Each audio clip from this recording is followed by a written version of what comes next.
Network is here. Hold no punches. I'm real revolutionary right now. Support this man, Black Media. He makes sure that our stories are told. Thank you for being the voice of Black America, Roland. Stay black. I love y'all. All momentum we have now, we have to keep this going. The video looks phenomenal. See, there's a difference between Black Star Network and Black-owned media and something like CNN. You can't be Black-owned media and be scared. It's time to be smart. Bring your eyeballs home. You dig?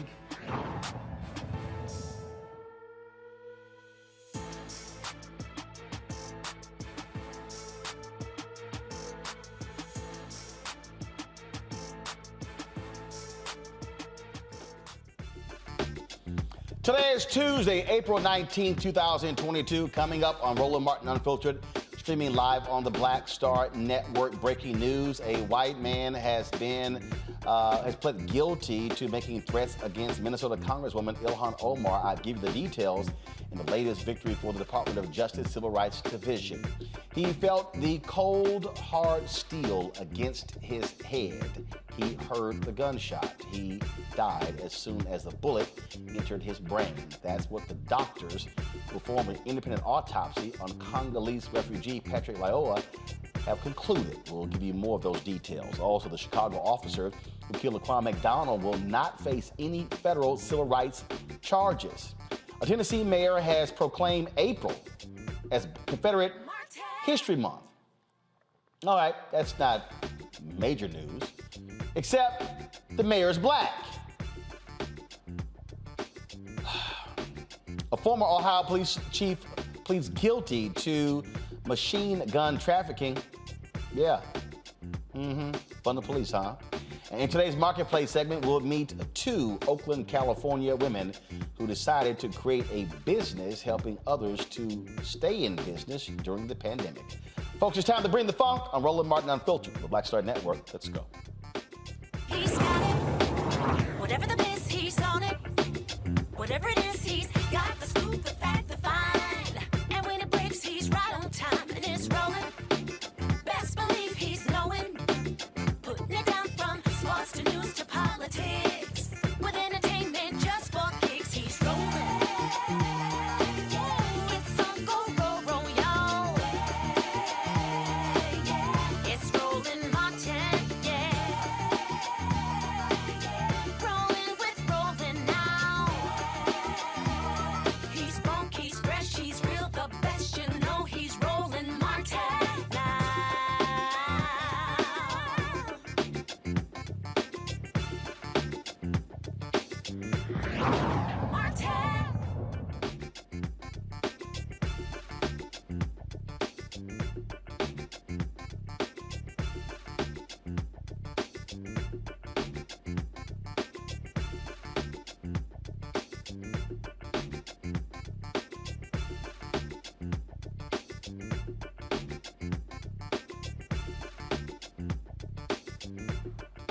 Folks, white racists continue to make attacks against black members of Congress. Well, those racists also will find themselves in trouble. The Department of Justice announced today that a white Florida man, he has pled guilty to making threats against Minnesota Congresswoman Ilhan Omar. Of course, she, has engendered a lot of controversy, if you will, in Congress, and she has really ticked off many of these white racists who out here who have been dissing her. They have been doing the same to Congresswoman Maxine Waters and others.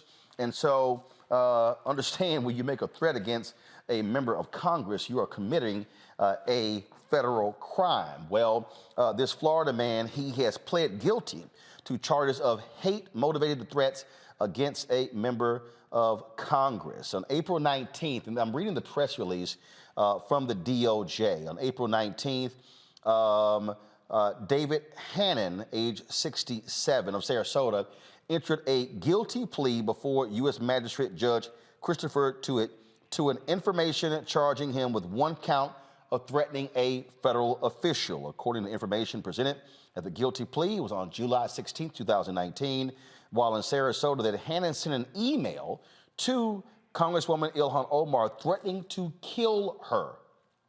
Yeah, sent an email, okay? He sent the email following a televised press conference held by Representative Omar and 3 other U.S. Congresswomen. In his threatening email, which had a subject line that read, "You're dead, you radical Muslim," Hannon referred to Congresswoman Omar and the other Congresswomen of color as, quote, radical rats, and asked Congresswoman Omar if she was prepared to die for Islam.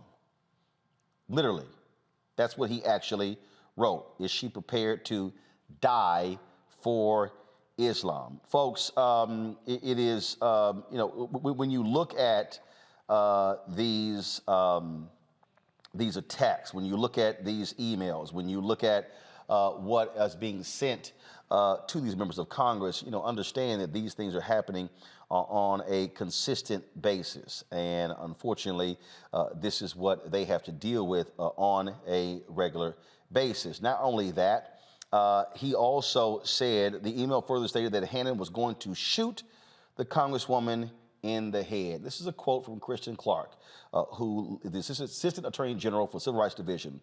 "Threatening to kill our elected officials, especially because of their race, ethnicity, or religious beliefs, is offensive to our nation's fundamental values. The Justice Department will not hesitate to prosecute individuals who violate federal laws that prohibit violent, hate-motivated threats. All elected officials, regardless of their background, should be able to represent their communities and serve the public free from hate-motivated threats and violence." That, of course, again, a Florida man, 67 years old, pleads guilty to threatening a member of Congress. I want to pull up my panel right now to discuss this further, because we see these things happening all too often. Joining us right now is Teresa Lundy, of course, principal founder of TML Communications, Dr. Mustafa Santiago Ali, formerly with the EPA. Glad to have both of you here. Teresa, when we talk about these threats, I mean, this is something that is consistent. Congresswoman Maxine Waters talked about on January 6th how she absolutely believed that had she been attacked in the halls of Congress, that she would have been killed by those white domestic terrorists on that particular day. There have been other individuals who have pled guilty to making threatening comments against her and others. And she has made it clear she will not tolerate it as well. This is what our folks are dealing with, especially the black members of Congress. Yeah, and it's so unfortunate because, African American and the brown members of Congress, they are there to serve the underrepresented minority population. And so for them to be, ridiculed and unfortunately threatened and harassed because of what their preferences is or what their religious beliefs is, it's intolerable. We live in a country where it's supposed to be the land of the free, home of the brave. And then when we have courageous leaders that is supposed to stand up for black and brown communities, what we see is another side of America, the racist side, the hateful side, come and try to take down our black and brown women. But again, these women who got into congressional leadership are not weak women. These women have a strong track record of going against the odds and making sure that their voice is not only heard, but understanding that they also have a backing that is also countering that. But again, we just have to make sure that we also are upholding these women that are in public office, but making an example of those who want to come against them. And these threats are real, Mustafa. When folks say we're going to kill you, keep in mind it was former Congresswoman Gabby Giffords who was shot in the head by an individual at a grocery store in Arizona. She survived, but she still has been greatly impacted and has not fully recovered from those gunshot wounds. You have to take it serious. Sometimes folks will think, oh, well, this is just somebody who's just spouting off rhetoric. We've seen, as you just mentioned, both she and others who've had to deal with these types of situations. I've worked on Capitol Hill. I've worked for federal agencies. And I know that there are those individuals out there who, one, want to try and scare people, then there are others who take it to another level. The reality of this situation is that when you threaten a government employee, when you threaten a member of Congress, you are dealing with at least a Class C or D felony, which carries between 5 and 10 years. So that's the minimum. But I'm sure folks are looking at other charges also to bring forward. So one, we have to take it serious. But two, we've got to make sure that we prosecute folks to the full letter of the law to make sure that they're sending a clear message to others that this type of behavior will not be tolerated. Indeed, and like I said, it was Giffords who was shot. 18 others were also shot as well, and so certainly great work there by the Civil Rights Division of the Department of Justice. All right, let's talk about Grand Rapids, Michigan. The family of a Congolese refugee killed by a Grand Rapids, Michigan police officer, they released the results of an independent autopsy today. 26-year-old Patrick Lyoya died during what should have been a routine traffic stop on April 4th. The encounter turned physical, leaving Patrick with a fatal gunshot wound to the head. Well, today, family attorney Ben Crump called his death an execution. But we want to start off with updates. We told the Lyoya family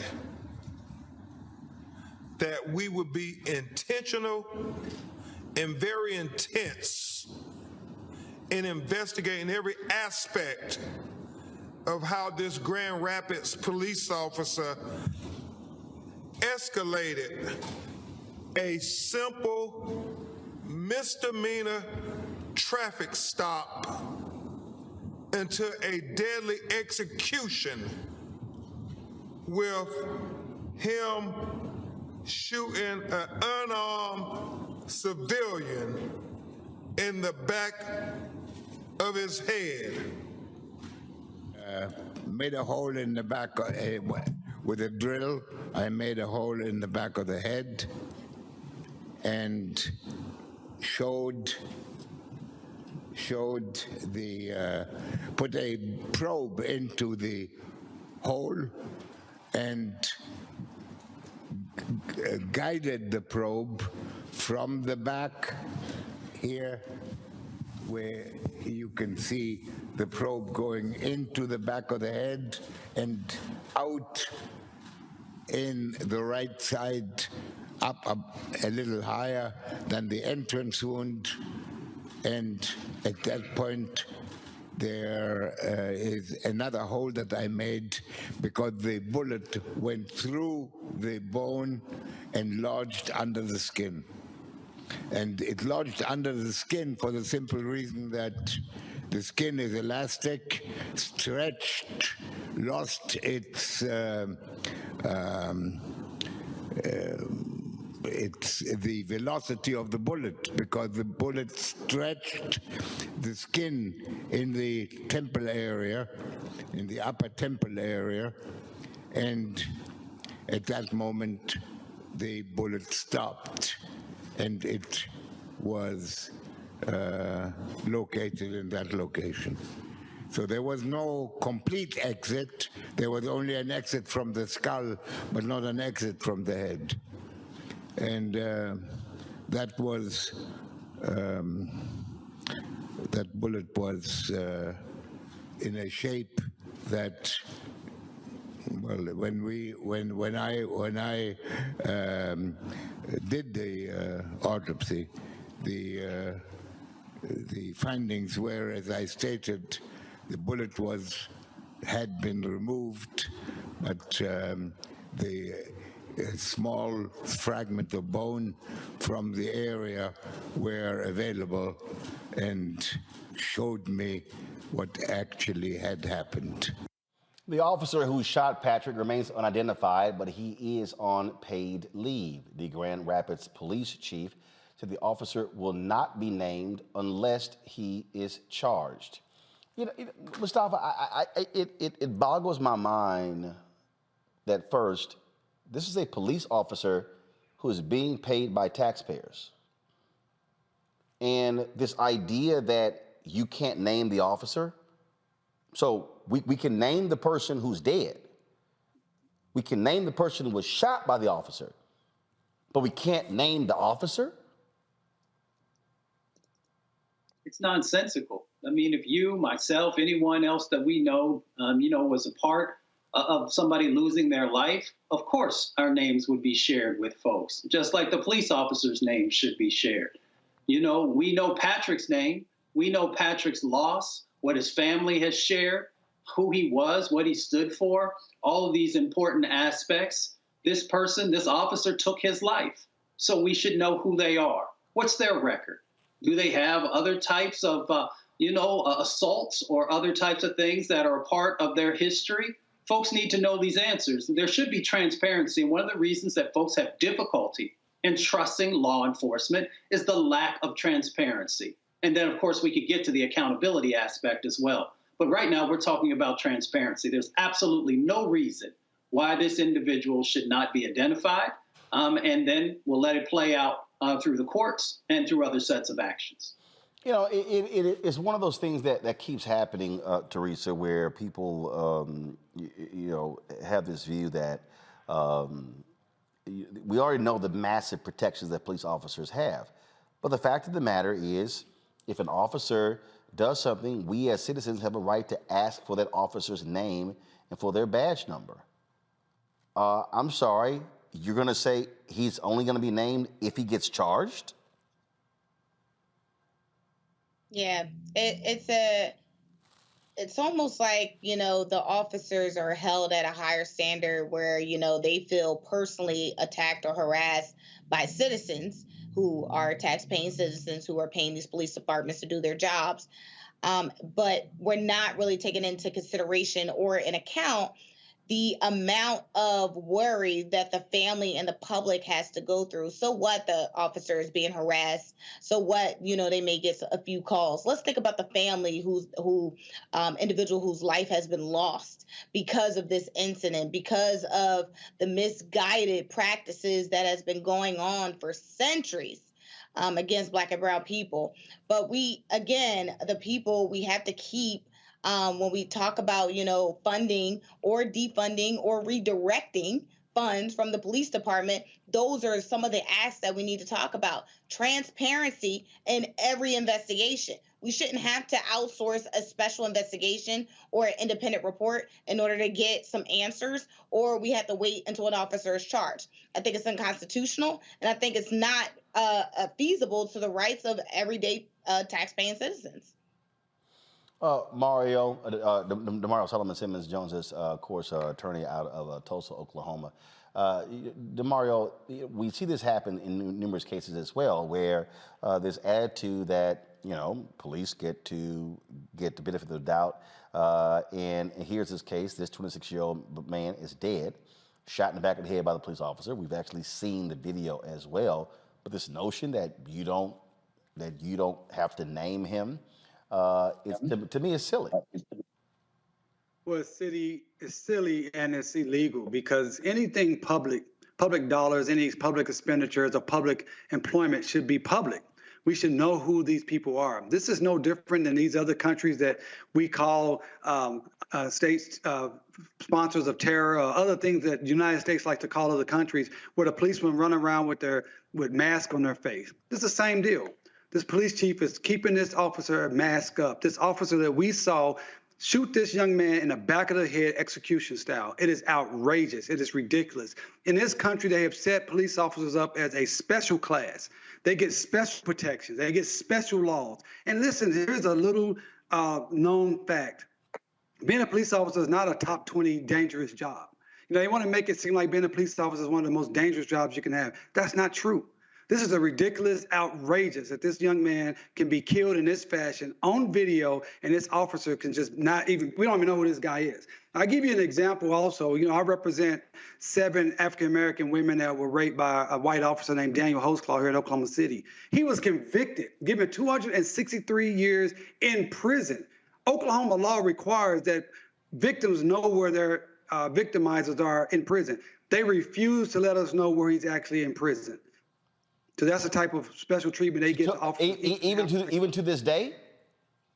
Even to this very day. In fact, when we deposed him, the state of Oklahoma, we had to pay $2,200 for him to be transported from wherever he was, brought down to the facility. We were put in a prison. This guy is a convicted serial rapist. He was not shackled. He was not in chains. They bought him McDonald's while we sat there and had to pay for the opportunity to talk to him or depose him. That's the type of special privileges that the police officers in this country continue to receive because this system is set up to degrade, to demean, and to destroy Black communities, period. And that is certainly just utterly nonsensical, but we see it happening all the time. All right, folks, got to go to a break. We come back, more on Roland Martin Unfiltered, including the former cop who killed Laquan McDonald will not be facing federal charges. We'll tell you about that. Folks, don't forget to join our Bring the Fuck fan club. Also, download the Black Star Network app. Download it on every available platform. Our goal is to get 50,000 of our downloads by May 1st. Apple phone, Android phone, Apple TV, Android TV, Roku, Amazon Fire TV, Xbox One, Samsung Smart TV. You also can join our Bring the Funk fan club. Every dollar you give goes to support this show. And of course, P.O. Box 57196, Washington, D.C. 20037, that's 0196. Cash App is $RM Unfiltered. PayPal is paypal.me/R Martin Unfiltered. Venmo is RM Unfiltered. Zelle is Roland@RolandSMartin.com, Roland@RolandMartinUnfiltered.com. Some of the comments from folks, let's see here. From Lillian, I vote, it doesn't matter. Look at Judge K.B. Jackson. Holla. Of course, on the back of her quote was a card from Eleanor Roosevelt. True patriotism springs from a belief in the dignity of the individual, freedom and equality, not only for Americans, but for all people on earth. Lillian, we certainly appreciate you supporting the show here. Let's see here. Hi, Roland. I watch your show every day. I love what you do for us.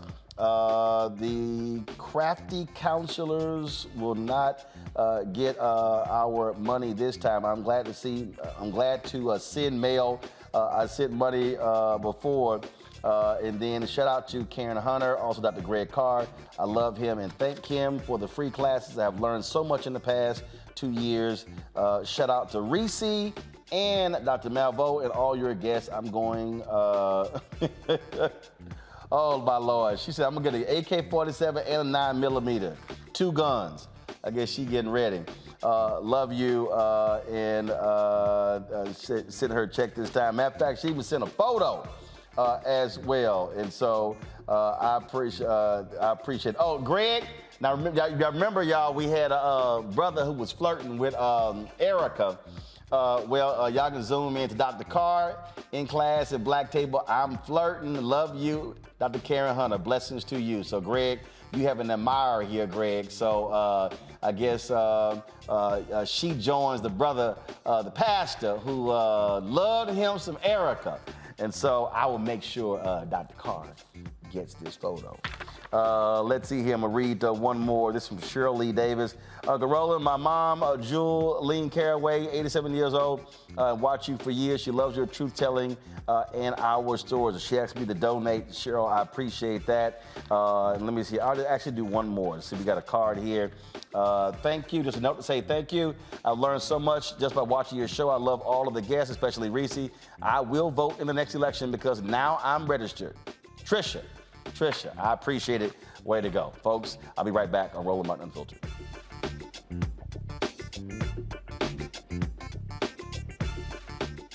I'm Dr. Jackie, and on A Balanced Life, it takes a village to raise a child, and truer words have never been spoken. If you're raising a child, you know that it's a blessed challenge like no other. Even more so if your child has a disability. We'll talk to parents and our expert panelists about the best way forward for your child to help you maintain your own sanity on A Balanced Life with Dr. Jackie on Black Star Network. Pull up a chair, take your seat.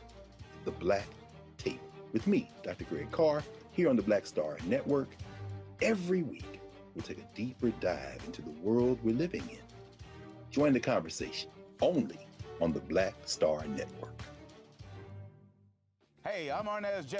Black TV does matter, dang it. Hey, what's up, y'all? It's your boy, Jacob Lattimore, and you're now watching Roland Martin right now. Stay woke.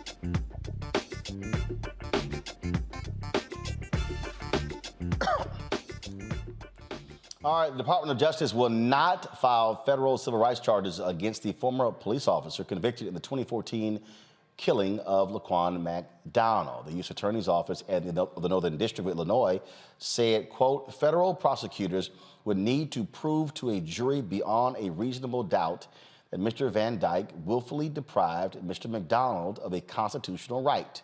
To do that, prosecutors would have to prove not only that Mr. Van Dyke acted with the deliberate and specific intent to do something the law forbids, but also that his actions were not the result of mistake, fear, negligence, or bad judgment. It requires federal prosecutors to prove beyond a reasonable doubt and Mr. Van Dyke was what he was thinking when he used deadly force, and that he knew such force was excessive.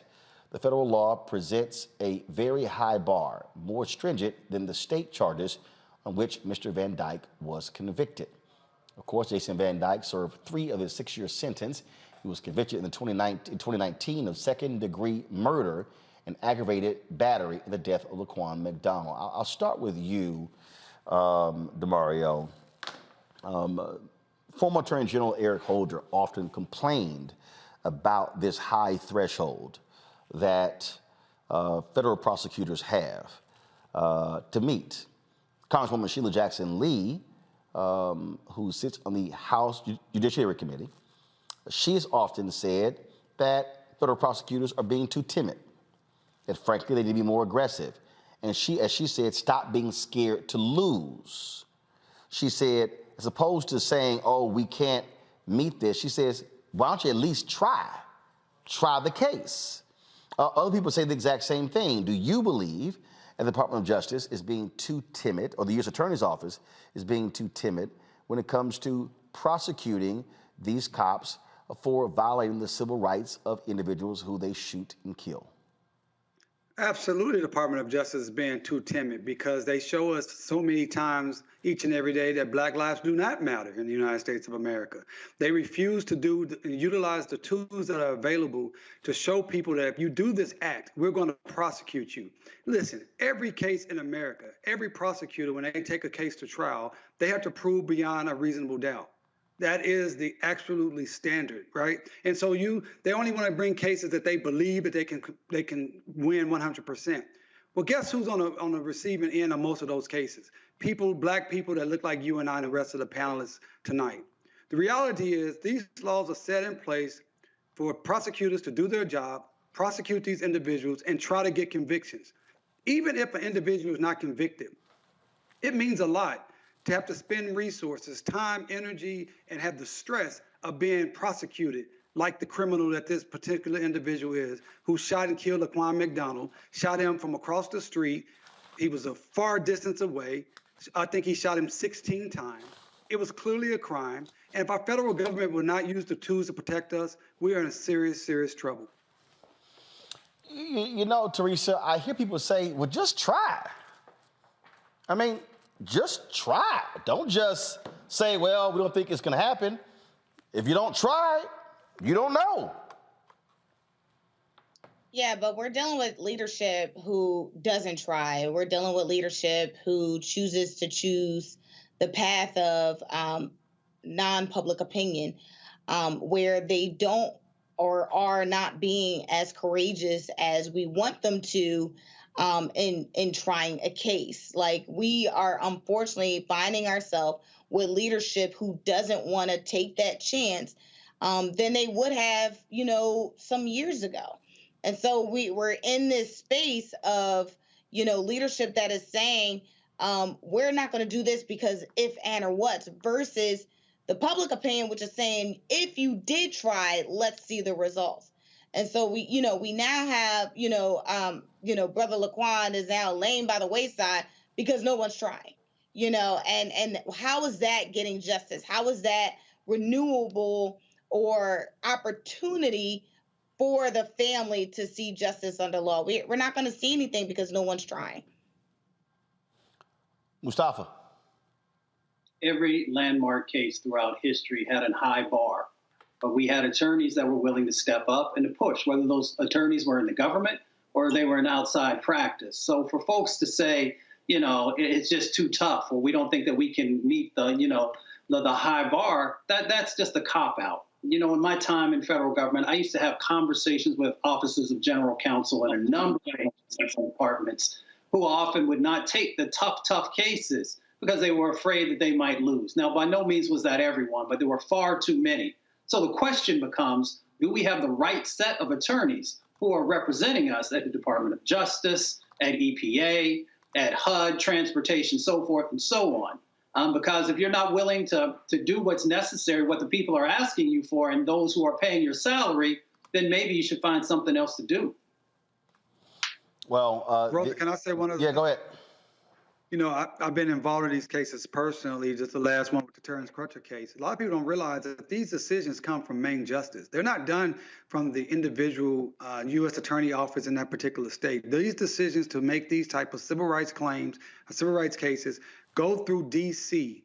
And so when Teresa talked about leadership, that's what we need. We need leadership from the top down that says, we're going to do this. Even Eric Holder, he was the attorney general. He could have said, look, we're going to prosecute these cases, win, lose, or draw. They make the decision. Well, and when you talk about that, even when you think about the case of New York with Eric Garner, that I don't even know if they even actually make that decision. Let me see. Did they ever make a decision on that? I think it took them like 6 years to decide that they were not going to prosecute. And so, it's not just the Biden administration. It's not just the Bush administration. It's not just the Obama administration. It has been every administration in this country has refused to utilize the tools and the laws that are on the books right now. That's why when everybody was so excited about the Emmett Till Act, that was fine. But let's just utilize the laws on the books right now. Prosecute those particular laws. Hold people accountable, just like we were talking about with the brother that was shot in the back of the head. Hold people accountable with the laws that are on the books right now, and stop giving us symbolism and putting up new shiny balls when you won't do what's available right now. It was 5 years. I'm trying to understand, how the hell does it take 5 years to decide to file federal charges against the cop? 5 years? I mean, under the Obama administration. This is the New York Times story right here. Eric Garner's death will not lead to federal charges for NYPD officer. The decision was made by Attorney General William Barr in 2019, but the death happened in 2014. Right. Mustafa, I don't get that. 5 years? I mean, it takes you 5 years to review evidence? Well, I don't want to get in the head of the legal team at that time, but I will say that I have seen instances where folks will let the clock run out and push it to the next administration. I'm not sure if that's what played out in this instance, but I know that sometimes does. Well, this came, Teresa, right before it expired. So it was, literally, that took all that time. But, again, Eric Garner was killed on July 17th, 2014. Obama doesn't leave the White House until January 2017. So the Obama Justice Department had 2.5 years to investigate this case. You trying to tell me it takes 2.5 years and you punt to the next administration and then they take 2.5 years? No, what we're seeing here is the pass through and pass along. Well, what we know is at the top priority. Unfortunately, Eric Garner was not at the top priority. So this is what happens. It goes to administration, and unfortunately, if the family and the advocates and those that are working on the case is not saying, hey, we want justice in this case, let's review the case, and the public outcry isn't as fast. Listen, we have seen cases being reviewed in a blink of an eye, right, from the Justice Department. We have seen, even in Trump's administration, verdicts overturned and people getting out of prison, who's supposed to be in prison, who's been overturned so quickly. So we know what the capabilities of the Justice Department can do, but again, it's about the priorities. And when we go back and not forget about our elected officials and our leadership when they are asking for our vote, when they are asking for us to believe in them, they're asking for hope, they're asking for change, they're asking for everything, right? But we need to tell them it's time to remember the cases that went viral. It's time to remember the families that are heartbroken. And so once we continue this, unfortunately that we still got to, keep reminding people, hey, this happened, we need some results. But it is what it is, unfortunately. And, this is our America right now. I don't know what to say more about it, but I know that it doesn't take 2.5 years. The power of the Justice Department here in America, we can get things done. It just has to be prioritized in the best way. Indeed. And when you talk about leadership, here's a perfect example of that. New York City is taking a stand against a major banking institution, Wells Fargo. The mayor of New York, Eric Adams, says the city government will not open any new bank accounts with Wells Fargo and Company due to the bank's, quote, persisting track record of discrimination. The banking giant has been embroiled in many discrimination lawsuits, the most recent one in February for discriminatory lending practices.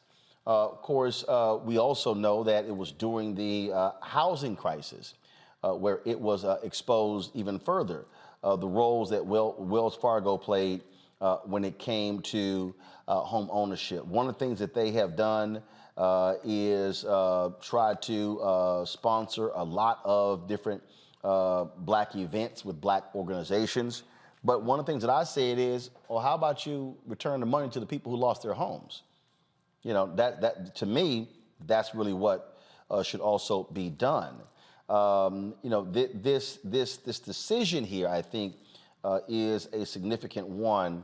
And in fact, you had a response. So here's the deal here. It was first of all, Bloomberg did their own investigation where they found that Wells Fargo had approved black homeowners seeking to refinance their mortgages during the pandemic at a much lower rate than whites. Now, the CEO of Wells Fargo, Charlie Scharf, said that, well, first of all, the letter was sent to Wells Fargo CEO by the New York comptroller, Brad Lander, and the mayor. They said the decision was due to the checkered history of Wells Fargo's mortgage business going back to the 2018 financial crisis when the bank and others were accused. Now, he lays out the persistent discrimination. And so this is the Bloomberg story, DeMario. This is from Yahoo News. The proof of the problem at Wells Fargo is in the numbers. Wells Fargo approved just 47% of black homeowners who completed applications to refinance mortgages in 2020, compared with 72% of whites. Now, although its approval rate for black applicants increased to 58%, the number for whites is 79%, DeMario. Roland, man, this is why I mess with you. But like you stated, don't be trying to give us sponsorships and put your name on our events and try to whitewash your sins against our people when you're not going to actually do what it takes to restore us back to what you took and stole from us. This is what's most important about this story.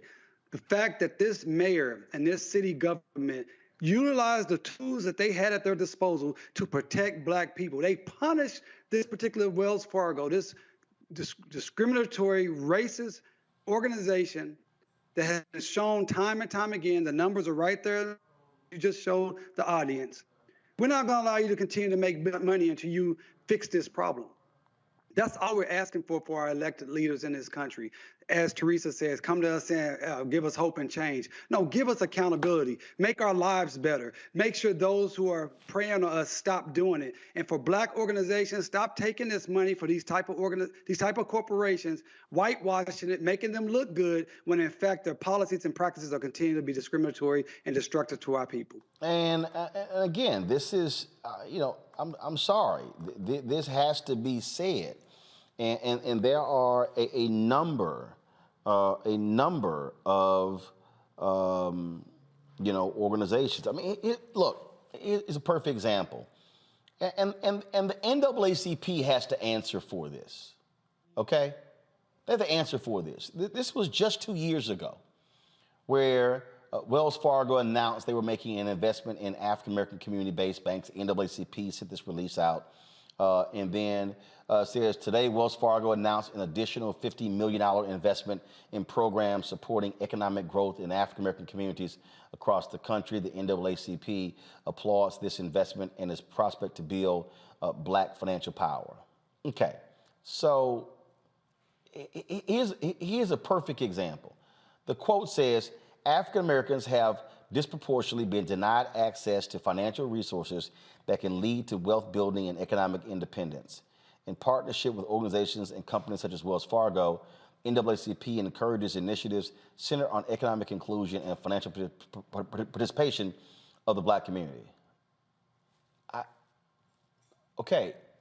get it, $50 million. But how much in Black wealth was lost during the home foreclosure crisis? There you go. Billion. That's the real issue, Teresa. How much money was lost? Well over 50 million. So it's interesting. What I've seen, since that press release actually went out, I mean, even if we look at the last 2 years, we've been seeing an uptick in two things. I'm going to just say personally what I've seen. Hopefully everybody else has seen it as well. Wells Fargo has been making a very intentional sponsorship buy to organization and nonprofit organizations. Well done. They've also been hiring more Black and brown people in their front office. Not sure if they're in the back, but they're definitely tellers, right? They're branch managers, they're associates. That's also awesome, right? But when it comes to, and again, that goes back to the numbers, which we're talking about right now, the numbers have been on the decline for more refinancing options. And why is that happening? The reason why it's happening is because the market has increased during the pandemic.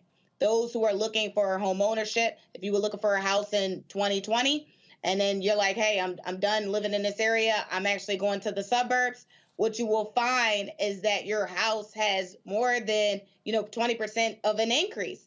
I know that's true because I was personally looking for a home during the pandemic to be a homeowner.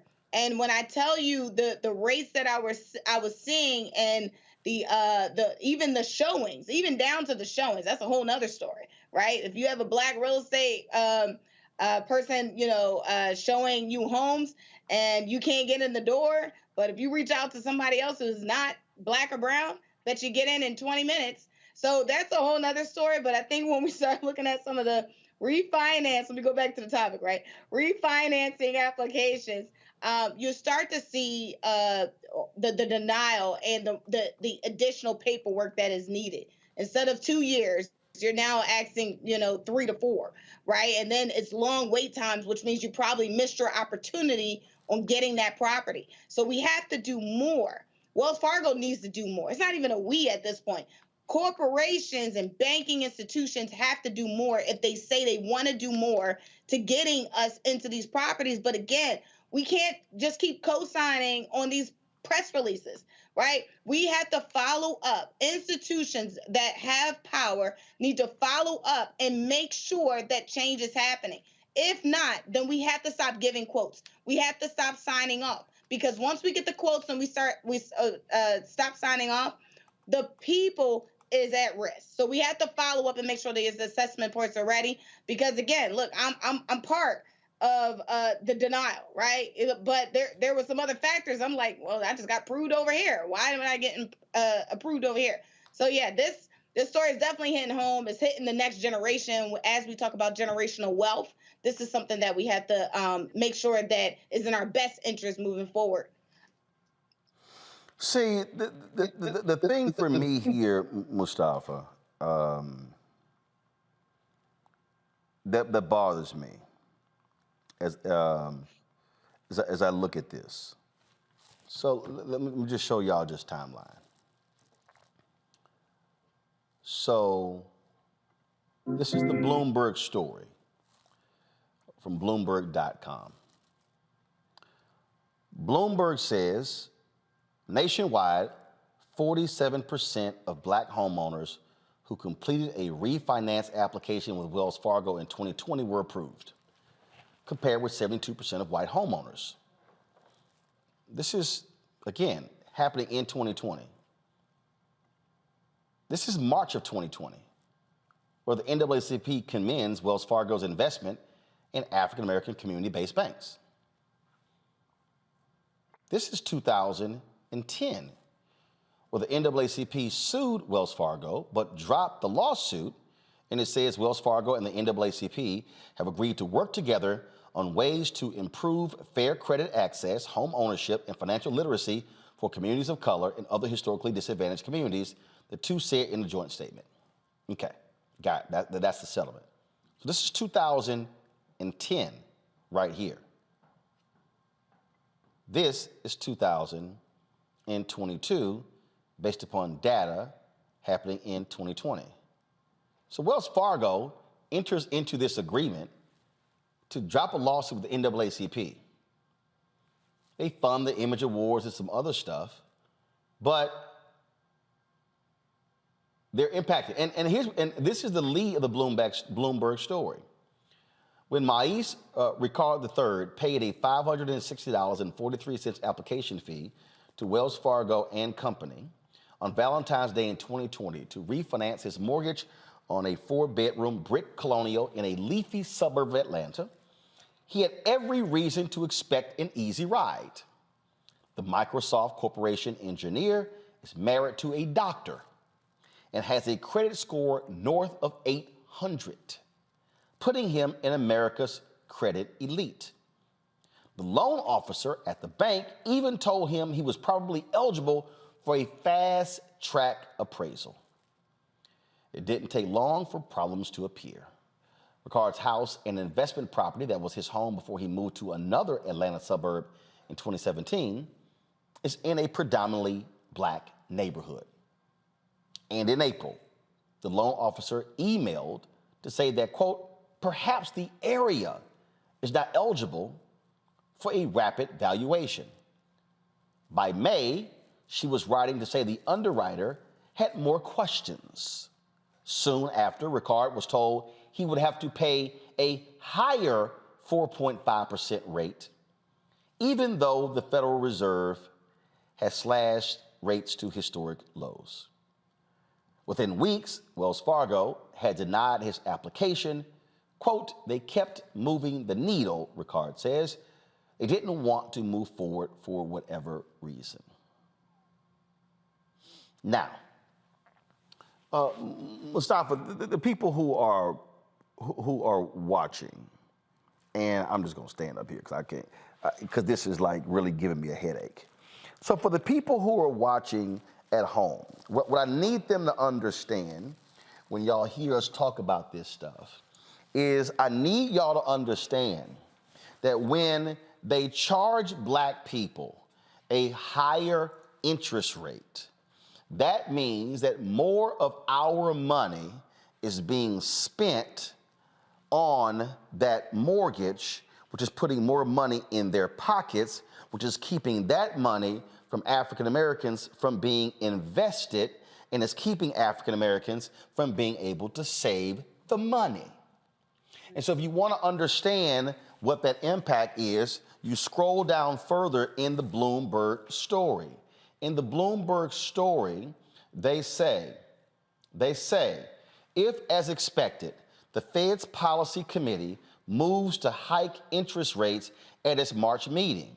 It will begin to closing the door on a remarkable, listen, everybody, it will begin closing the door on a remarkable wealth event that has seen U.S. homeowners refinance almost $5 trillion in mortgages over the past 2 years, the most since the early 2000s. It's one that, listen, folks, it's one that allowed white homeowners to save, listen, to save an estimated $3.8 billion annually by refinancing their mortgages in 2020, according to researchers at the central bank.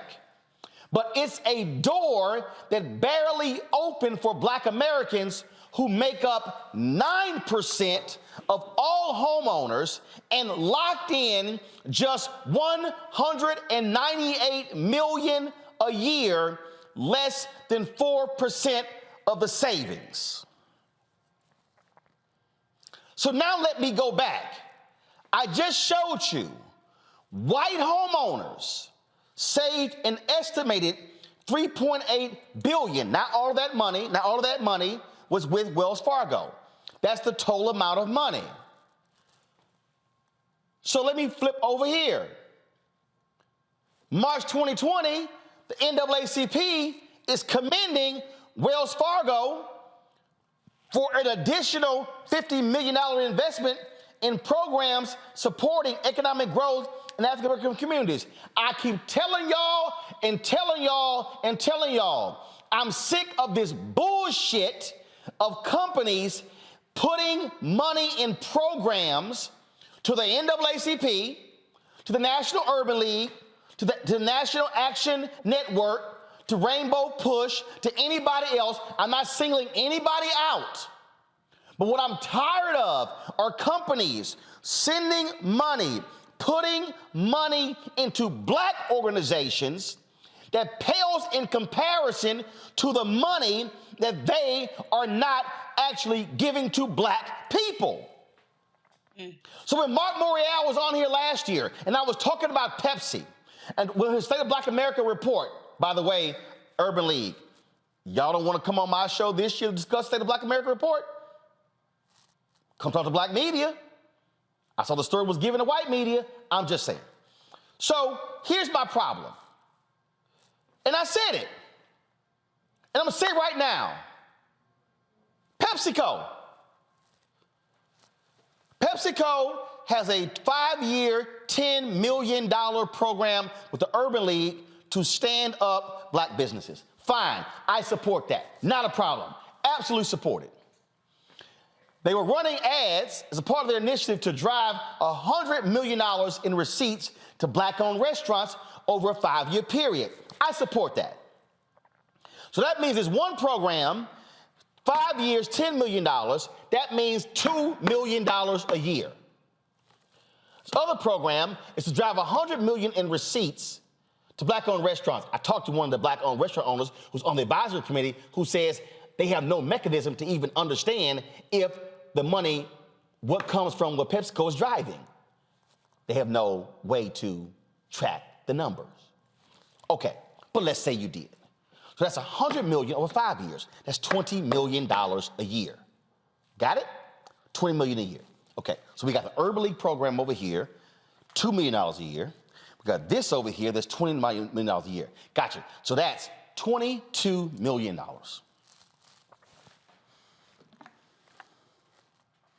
Pepsi spends $3 billion a year on advertising. 3. Now, I've heard people say, oh, it's not really, that's not really it. That could be a different number. It's not necessarily $3 billion. Okay, fine, okay? But I'm gonna use $3 billion for this exercise, okay? I'm gonna use $3 billion for this exercise. So if I'm sitting here looking at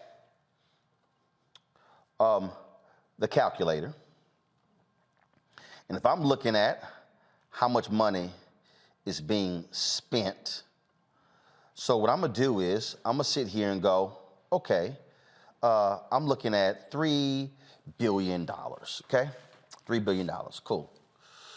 So if 5%, if Pepsi spends 5% of its annual marketing budget with black-owned media, just marketing. Y'all, we ain't talking other goods and services. We're not talking black transportation companies. We're not talking black law firms. We're not talking black PR firms. We're not talking black event planning companies. We're not talking any number. We're talking solely black-owned media. If 5% of Pepsi's marketing budget, which right now is probably 0.5 or 1%, if that, went to black-owned media, that means that Pepsi would be spending, I said 5%, y'all, $150 million a year with black-owned media. It ain't hard. $3 billion, 10% of $3 billion is $300 million. Cut that in half, it's $150 million. So that means, I told y'all,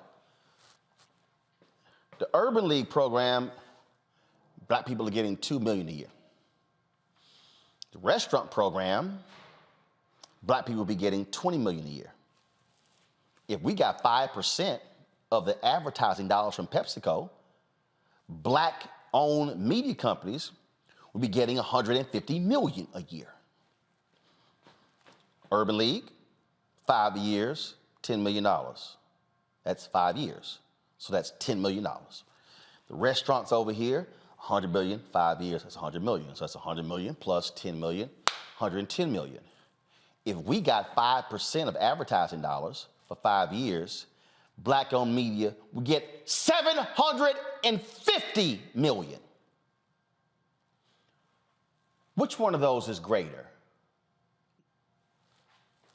110 million or 750 million? So, if you run the numbers that's in the story, if Wells Fargo is denying black people, so if 72% of white homeowners are getting refinanced and 47% of black homeowners are getting refinanced, you got to ask yourself the question, how many, remember I said overall, white folks save $3.8 billion annually. Well, if this is the case, what's annually the millions that black people would save if we were refinanced at 72%? Y'all, that's literally 25% more. I don't know how many homeowners got Wells Fargo mortgages. But let's just say, again, let's say white people were saving $500 million a year, just Wells Fargo. Now we already know numbers are much higher than that. So 3.8 billion annually. But let's just say Wells Fargo alone is 500 million. Okay. So that means that if black people had 20%, we were 25% lower, then that means that that's $125 million. It's $125 million. Now, again, that means that black people, if we were at the rates of white people, we will be saving on an annual basis $125 million more than we're saving right now. How much money did Wells Fargo put in these black banks? 50 million. Is it 50 million every year? So that means that black homeowners, we're losing out on how much money? So, Wells Fargo, I would love to know how much money you give into all these black organizations for tables and events. How much money you spending on black advertising? Does it equal the 125 million? Does it exceed it? Please, by all means, share. This is why I keep trying to say on this show, black people, let's stop playing ourselves small. General Motors, they're having their second annual media upfront for black-owned businesses in a couple of weeks. I got the invite. Unless I see a signed contract from General Motors in the next 2 weeks, I'm not going. Do you know why? Because I went last year. What happened? We've had a bunch of meetings, but what has happened? I think it was Teresa who said earlier, we were talking about statements and you know, what we see in press releases. I told the people at General Motors, I will not applaud you for press releases and announcements. I will applaud you when you make direct deposits. And what we are seeing, Mustafa and DeMario, we are seeing these white-led companies with sprinkles of black faces, largely in community affairs or now DEI, not in P&L positions, who literally are giving black people philanthropy, not investment. And at some point, we've got to have black organizations.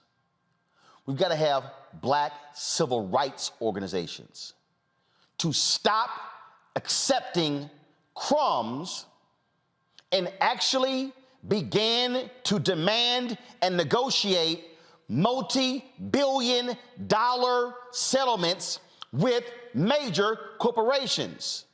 I don't give a shit about them hosting a damn reception at a civil rights organization's conference. If you withheld 100 to 200 to 300 to 500 million dollars from black people, then there should be an annual investment going back to black people equaling the money that you withheld. That is the only way we're going to change this. At some point, we've got to stop being pimped and demand our money. Mustafa. You know me. I'm often talking about how our communities continue to get pimped. Sometimes we get pimped by our own organizations, but we definitely get pimped because we allow folks to actually buy us off and then to not live up to what they say they're going to do. And then they say, well, you know, I love you. And then we're like, oh, I guess you do love me. So I come back and I let you pimp me again. And then I let you pimp me again. And I let you pimp me again. And until we change that dynamic, we're going to continue to get pimped. The other part of the conversation is about this 21st century black tax that we continue to see play out, which addresses the black wealth white gap that we have in our country. And if we don't begin to better understand it and call it out. So when you have, folks with the same credit score as somebody else, but yet they're going to ask you to pay a higher percentage, that speaks to the wealth that you could have built during that time period. When we look in our communities, we pay more for food. We pay more for auto insurance. We pay more for our housing insurance. Of course, we pay more for our mortgages. All of this plays into not just how much money you make on your job, that extra $5 or $10 that you get excited about, but generational wealth. Generational wealth actually comes through you owning real estate or through land or a number of other types of things. But if you don't have access to be able to garner the resources that are necessary for you to be able to begin to build that wealth, then you're going to continue to lag behind. So one, we got to stop being pimped. And two, we got to understand the 21st century black tax that is happening inside of our communities. I'm just not, here's the deal. Damn people's feelings, Teresa. I'm not going to apologize to any civil rights organization. What I'm going to say is, are you demanding real money? I'm not talking about a damn table, some bullshit reception or an awards program. I'm talking about real money. I am tired of black people having the opportunity to have leverage and influence and not using it sitting at the table of power. That's what this boils down to. What are we getting in return? But we've got folks sitting here just happy, oh, they gave us some money. Same thing happened when Comcast got NBC Universal.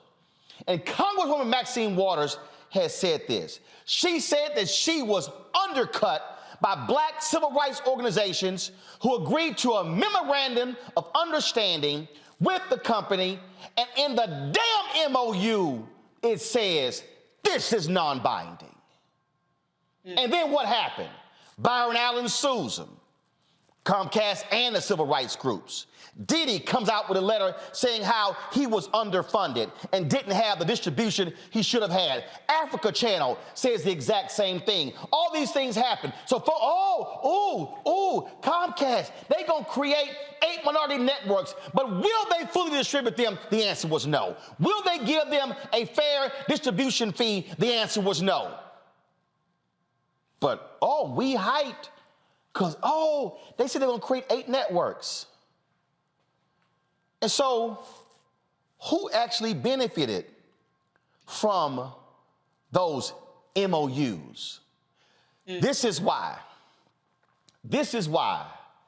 I said to the minority coaches, if y'all fighting for more black and brown coaches, don't you let no civil rights group have a meeting with the NFL commissioner unless y'all leading the meeting.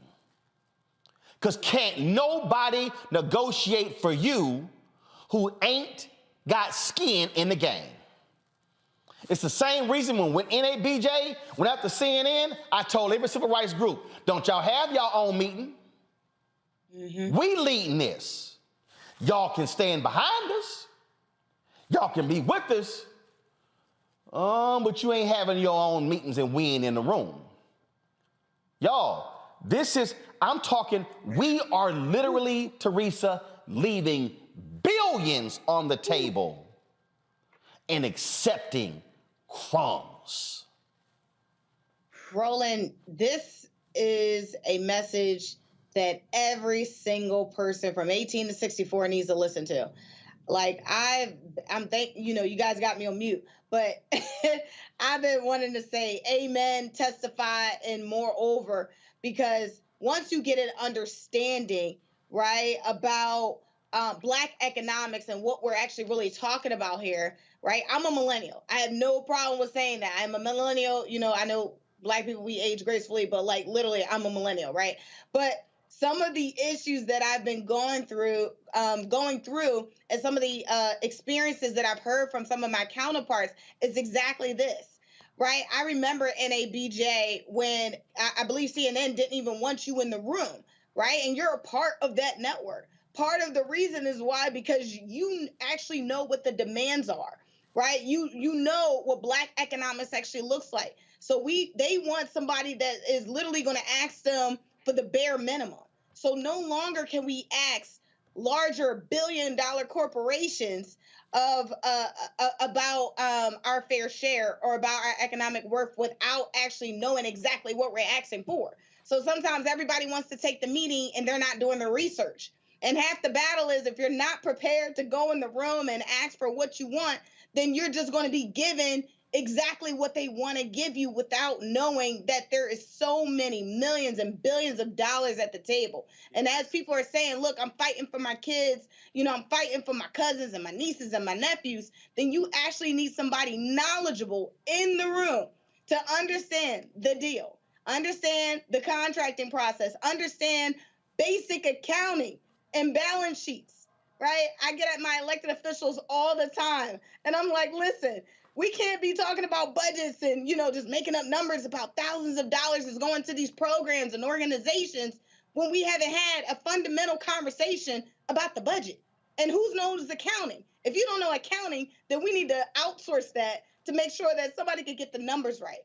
So half the battle is knowing the numbers and knowing your audience. And if you don't know your audience, which in this case is million and billion-dollar corporations who have made billions on the backs of blacks, and black and brown people have not been made whole. And that's why the struggle and this fight continues.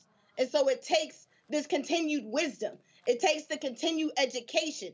It takes, look, sometimes even critical race theory, right? For us to know where our history was and know where the economic shortfall actually came in order for us to progress in towards the future. So that's why I'm excited about this conversation, and I'm excited about learning more. But what we can't do is allow some of these organizations that is like, look, I'm okay with taking crumbs, pennies on the dollar, because that's not what's going to help continue economic growth, right? And so what I want people to understand, and what I've had to learn in almost 7 years of business, is that you have to ask for what you want. But before you go in the room and make your ask, you got to know how much you're losing. And if you know what that cost is, then you know exactly how to make your number to that organization effectively. See, I told y'all last year in Tulsa, watch the bullshit. I told y'all last year. Now remember, we were in Tulsa. President Biden spoke, and the same day he spoke, that morning, they had this so-called Black Commerce Street event at the convention center. And, talk about it. And Hill Harper was involved, and Hill wanted me to speak on the panel. And DeMario and others said, no, Roland, don't, that's the city, it's the white folks event. I said, no, I want to speak. And there was a reason I wanted to speak. The problem was we had to be inside the bubble where Biden was speaking by a certain time. And there was no way I could have spoken at the convention center and got over, truth be told, he ran late, damn it, I could have got there in time. But I wanted to speak at the convention center. Because do you know what I wanted to say, y'all? See, y'all need to understand, this is why y'all don't see me on Fox News. This is why y'all don't see me on MSNBC. Hell, that Black News Channel shut down on a Friday. They signed Charles Blow as a contributor on Monday. They ain't never called me for a contributor's deal because I think we know why. Let me go ahead and break it down to y'all. Go to my computer. I purposely shot these photos last year for this reason. They had Black Commerce Street. They had this whole day-long program on Black Wall Street presented by J.P. Morgan Chase and Company. Let me just give y'all a little insight to what we experience with J.P. Morgan Chase and Company. First of all, the reason why my business card is with Northern Trust is because I had 2 accounts at Chase. One of them had $250,000 in the account. When I tried to get a business card, Chase turned me down. And I said, whoa, I got $250,000? I said, y'all kiss my ass. Took all my money out of Chase and said, who gonna give me a credit card for my business? Northern Trust said, we got no problem. Boom, got the credit card. Let me tell y'all what happened last year. We were asked to submit a bid for J.P. Morgan Chase was having this Juneteenth program or something like that. So they had like all these black media companies, 18, 20 black media companies competing for not even $200,000. Y'all, that wasn't even real. But let me tell y'all what happened. Y'all gonna laugh at this. So this is the feedback we got from the agency. We presented y'all name and J.P. Morgan Chase said, well, with his show on YouTube, why would we buy ads from him? Why wouldn't we just buy more on YouTube?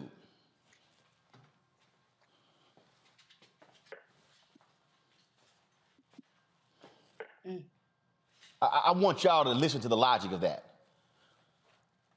J.P. Morgan Chase could have said, wait a minute, we can give the ad money directly to the black-owned media company, or we can give it to the trillion-dollar publicly traded company called Google. Well, hell, we already buying Google. YouTube, we just give it to you. Did y'all hear what I just said? Yeah. Matter of fact,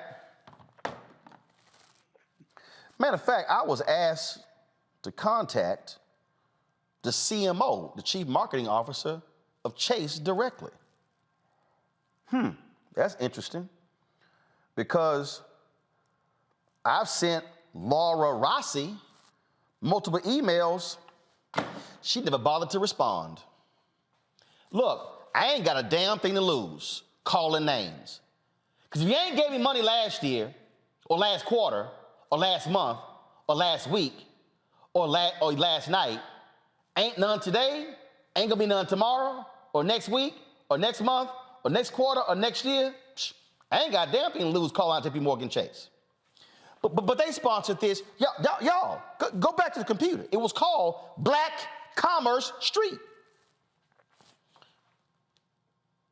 Here were other sponsors, presenting sponsors. Nationwide, J.P. Morgan Chase & Company, Bank of Oklahoma, Combs Enterprises. I'm assuming that's Diddy. I don't know who Combs, that's the only Combs I know, but I'm assuming. Deloitte Digital, Salesforce, Walmart.org. Just so y'all know, my advertising team has been trying to communicate with Walmart for almost a year. We ain't got no headway whatsoever. I ain't done. Here are some other sponsors. Capital Group, National Association of Counties, Category Pirates, Moet Hennessy, Prudential, I don't know what that M is, First Oklahoma Bank, Prosperity Bank, Public Service Company of Oklahoma, Boeing, QT, Vast.Bank. Oh, at the bottom there, the Executive Leadership Council. That's the group of black corporate executives. They were all sponsors of this Black Commerce event. Mind y'all, they were not sponsors of the Justice for Greenwood event. They were the sponsors of the city's so-called Black Commerce event. And there were prominent black people who flew in from all around the country to participate in this conference. Hold up, I ain't done. Let's go back. Presenting sponsor, J.P. Morgan Chase, Nationwide, Bank of Oklahoma, Deloitte Digital, American Express, PepsiCo, Citi, the American College of Financial Services, BlackRock, Aeon Opportunity Fund. These are the gold, these are all the sponsors. DeMario, you in Tulsa. You co-founded Justice for Greenwood. In the year, so this is April, anniversary of Tulsa's in June, right? May 31st, June 1st, yes, sir. May 31st, June 1st. This was, let me go back just so y'all see. Let me zoom in. Y'all see this? It said at the top. Do y'all see what it said at the top? Let me zoom in more. 1921, 2021, Tulsa Race Riot Massacre Centennial Commission, Economic Empowerment Day, June 1st, 2021. These are the presenting sponsors. DeMario, in almost a year since that was the Economic Empowerment Day, since there was the Black Commerce Street, y'all, I took a photo of the sign. What does it say? 11 a.m., 11:45, fireside chat, importance of black entrepreneurship and shaping communities. 11:55 to 12:40, creativity and capital access, funding opportunities for the new majority. 12:50 to 1:35, the way forward, innovation and partnerships. DeMario, have y'all heard from any of these companies? Man, I got fire shut up in my bones, as my grandma would say. First of all, no, we haven't heard from these companies. Let me break it down more for the audience. The group, the Tulsa Race Massacre Commission, this was a group that was fronted by some black faces with white, powerful elites who actually created the massacre, making all the money. This group raised $30 million and didn't give 1 cent, 1 penny to the descendants of the survivors. When I asked and had a meeting with this group, as Teresa was talking about being in the room, and they said, what do my survivors want? I said, they need $1 million apiece. They wanted to offer them $3,000 a month. $3,000 a month, because they said they didn't want their families to inherit anything. So that's number one. Number two, J.P. Morgan Chase owns more than 12 banks that at the time of the massacre stole and kept the money of black people that were looted and destroyed and killed. To this day, they haven't given 1 penny back, yet they're allowed to be an actual an event talking about Tulsa. I'm not finished. Bank of Oklahoma owned multiple banks at the time that stole money from black people at the end of the massacre and have not given 1 penny back. I'm not finished. The same black people that you talked about, Roland, who are out in front, these exceptional Negroes who stopped us from getting our just due, fought with me tooth and nail, day and night, saying, this is not the way. You're asking for too much. You're going too hard. You need to just accept these crumbs that we're having to get. To this very day, you can get an article. You can look at an article that came out on the Undefeated website. The writer was Jesse Washington. Came out in March, where they talked to some of the individuals who gentrified the black community, Greenwood, who they are sitting on land was stolen from our people during the massacre. These people told the article, the report, that black people should be happy about their investment because now we get to pay rent. And we get to pay rent in the investment that they made. They want us to be happy with the crumbs. They want us to be happy with the small slices, as Mustafa stated, not one to ask for what is actually just due. So to answer your question, Roland, I'm over here, I'm so fired up. Not one thing has changed in my community since that, not only from last year, but over the last 100 years where they've stolen wealth and they continue to steal wealth. And they come in and utilize our pain and suffering of the centennial to whitewash all that they have done, to put their name as a sponsor when it hasn't created one job, it hasn't put a hospital over here, it hasn't created any wealth, it hasn't stopped police violence, it hasn't stopped all the multitudes of things that are destructive to black life in America, but they all got to come here and look good. And Roland, you talked about so many prominent Negroes who came to Tulsa during that time period, made these powerful speeches of what they were going to do. We haven't seen many of those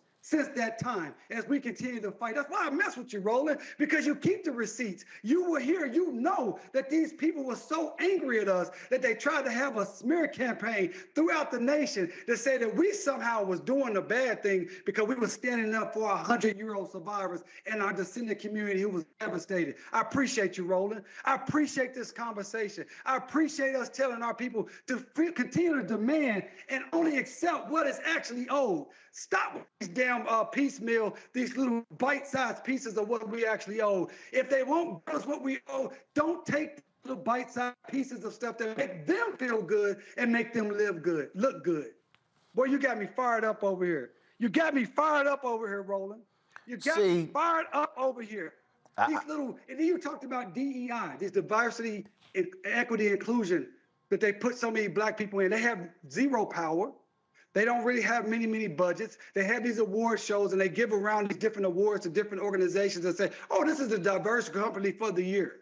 But this company is not putting real money in the pockets of our people. Man, this is so important. This is so important. Then another thing, they want to talk about financial literacy. They steal billions of dollars from us, but they tell us that if we just learn financial literacy, we can be fine. No, give us the money back. Give us the money back. Then we'll figure out everything else from there. Let me tell y'all something, everybody who's watching.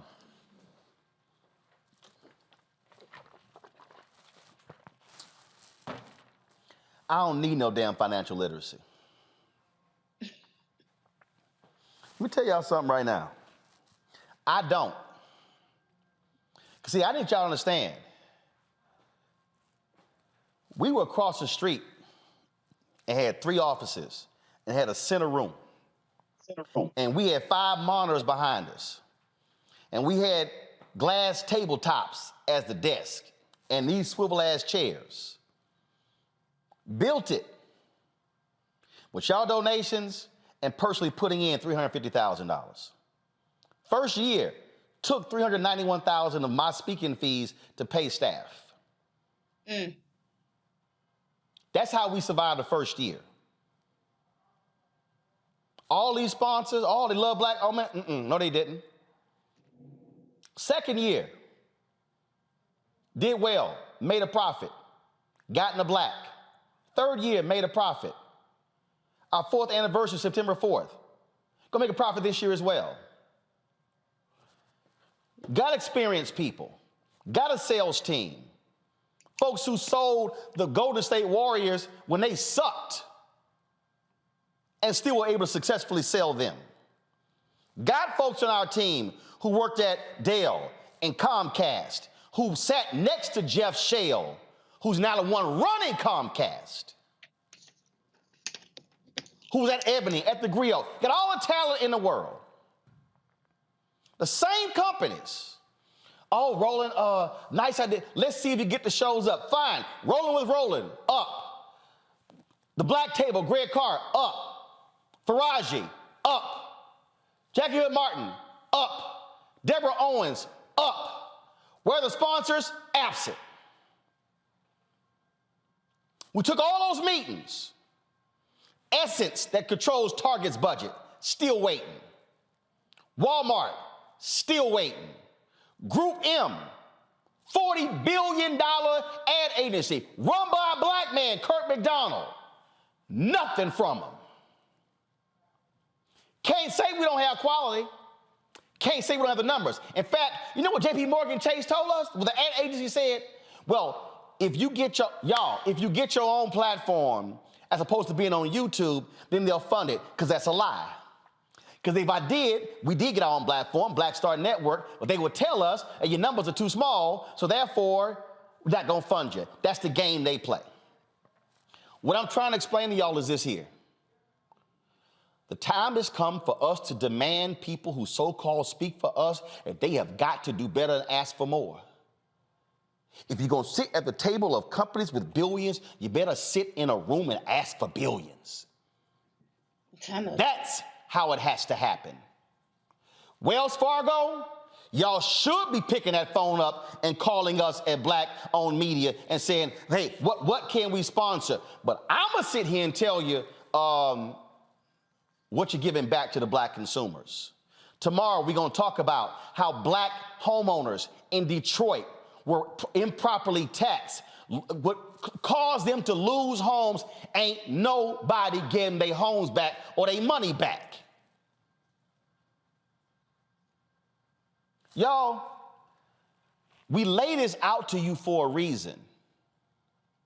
We explain this stuff to you for a reason.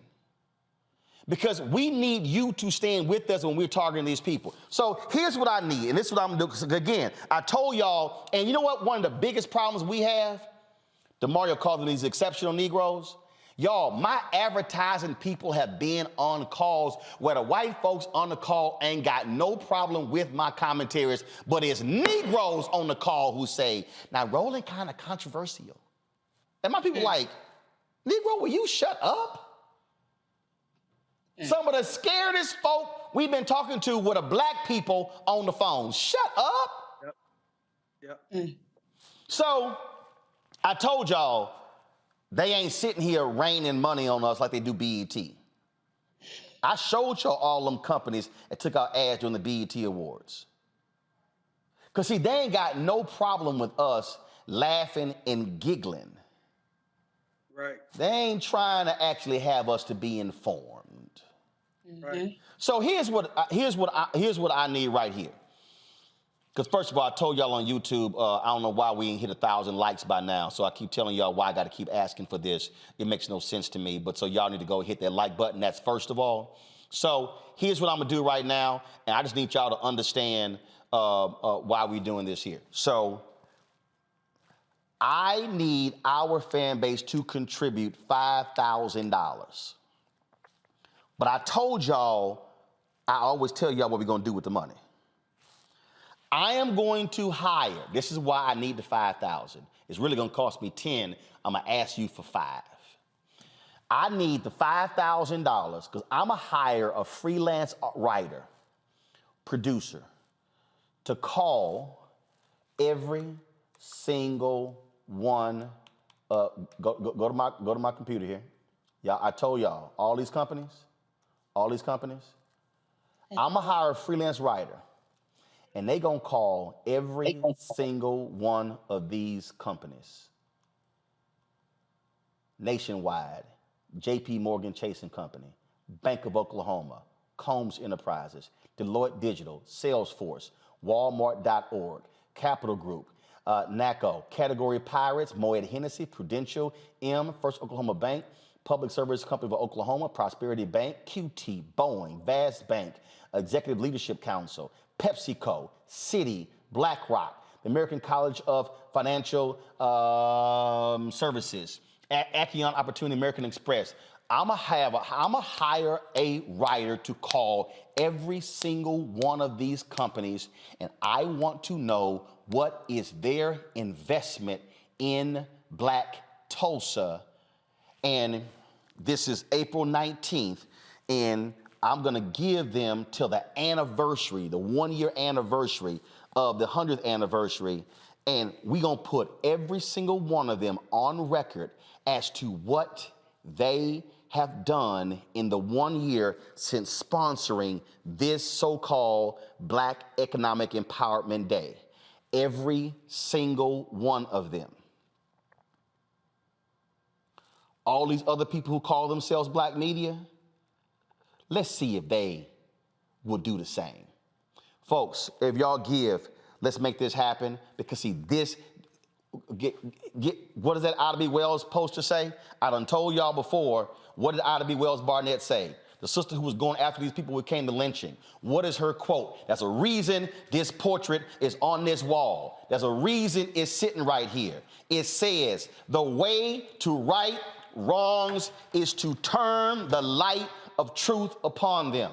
All these folks who've been playing games, y'all about to get the light, and what light means heat.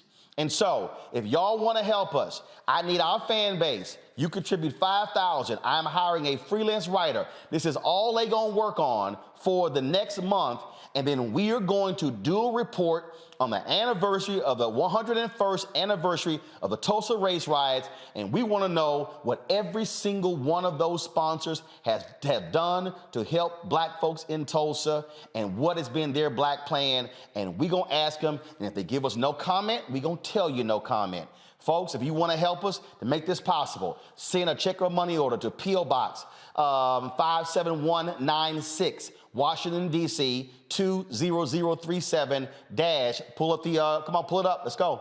Pull it up, dash 0196. This is the mailing address. Come on, pull it up, let's go. Thank you. P.O. Box 57196, Washington, D.C. 20037-0196. Cash App is $RM Unfiltered. PayPal is R Martin Unfiltered.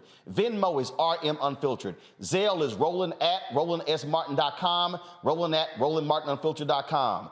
We are going to, and then when I hire the person, I'm gonna tell you when it's done. I'm gonna give them the next month to do this, because y'all, I'm tired of people playing us. I'm tired of people pimping us. I'm tired of them saying we're gonna give to a Black organization $10 or $15 or $20,000 when they literally are taking millions and billions out of our community. And that same writer is going to be calling Wells Fargo, because I got some questions for them too. I told y'all, you cannot be scared if you Black-owned media. I don't sit here and do these bullshit conversations about gossip and who did what, who done what. I don't care. This is about where's our money. This is about us demanding respect for our community, and I'm not playing games with these people anymore. And if you are Black and you work at these companies and you're standing in the way of progress, I'm gonna start naming you too. Because enough is enough. JP Morgan Chase.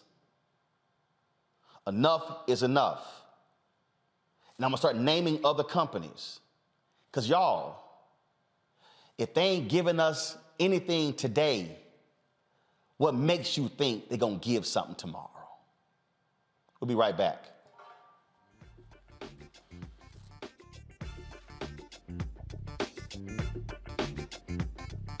I'm Deborah Owens, America's Wealth Coach. And on the next Get Wealthy, you'll meet Jandy Turner, who took her love of sports, expanded her network, and created a thriving business. I settled on developing a golf event planning business, which in and of itself has been very viable for me. One of the things that I've learned from producing hundreds, if not thousands, of golf tournaments is that business gets done on the golf course. All on The Next Get Wealthy, only on Black Star Network. When did you know that this is what I wanted to do? I think right after high school, because in high school I was in all the plays. Well, I was always funny, but I didn't know nobody would pay me for it, you know? And then I saw Eddie Murphy. This was like 84 when I saw Eddie Murphy. Eddie Murphy was the hottest thing in the whole wide world, not just comedy, but anywhere. He saved Saturday Night Live. If he hadn't started that show would be gone. He had done 48 Hours, Trading Places, his first Beverly Hills Cop, could wear the hell out of a red leather suit, and he wasn't but 23 years old. He was rich enough to pee cream, and he got all that telling jokes. I said, shit, I've been funny my whole life. I didn't know people give you money like that, so I went and got some Red Fox albums. I went down to my mama's basement where I was living anyway, and I stood in that mirror and played them albums and them jokes until I could tell them like they was mad. Wow. And that started me doing jokes, and then I went and did comedy in the street. I was standing on State Street, tell jokes and pass my hat, and white folks would come up and just hand me money, and I liked it.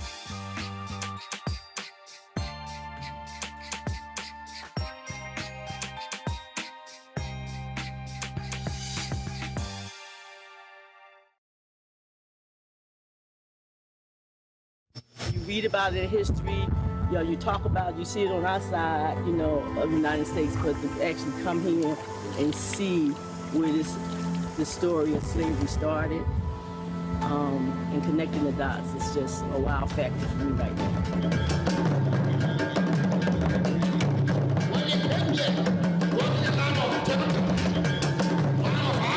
It's gonna be dark inside.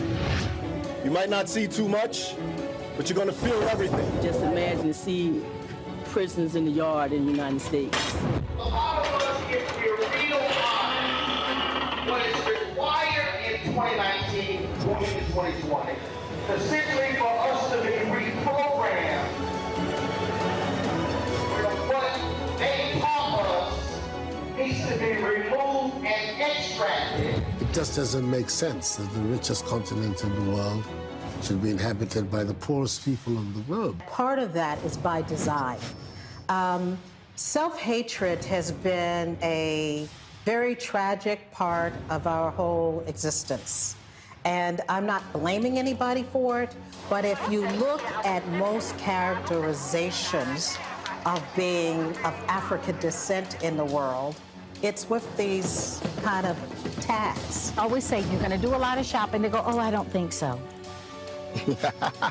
And then they come, so they brought limited reserves, and then they spend all the time running to the ATM because they see all these clothes they want and fabric they want. It's overwhelming. I've been here for 8 years, and I'm still taking pictures out of my car because it's a feast for the eyes on any given day. The kind of opportunities you have in Africa, you don't have those in America. The kind of money that you can make in Africa, very few of you would have that opportunity to do that in America. Cordy, who was working for the Congress in the United States, she has started a waste management company. She's the #1 here in Ghana now. She looked at dollar signs and trash. There it is. Used to be jeans. Used to be jeans. Is now a huge rush. In Ghana alone, we have a 2 million unit deficit in housing. 2 million. 2 million.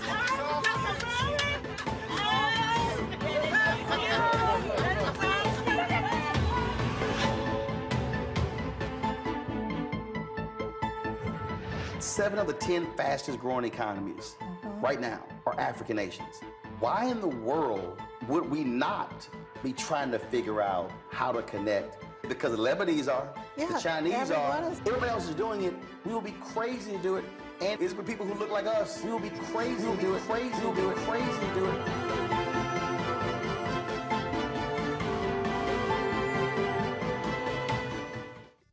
Hi, I'm Eric Nolan. I'm Shantae Moore. Hi, my name is Latoya Luckett, and you're watching Roland Martin Unfiltered.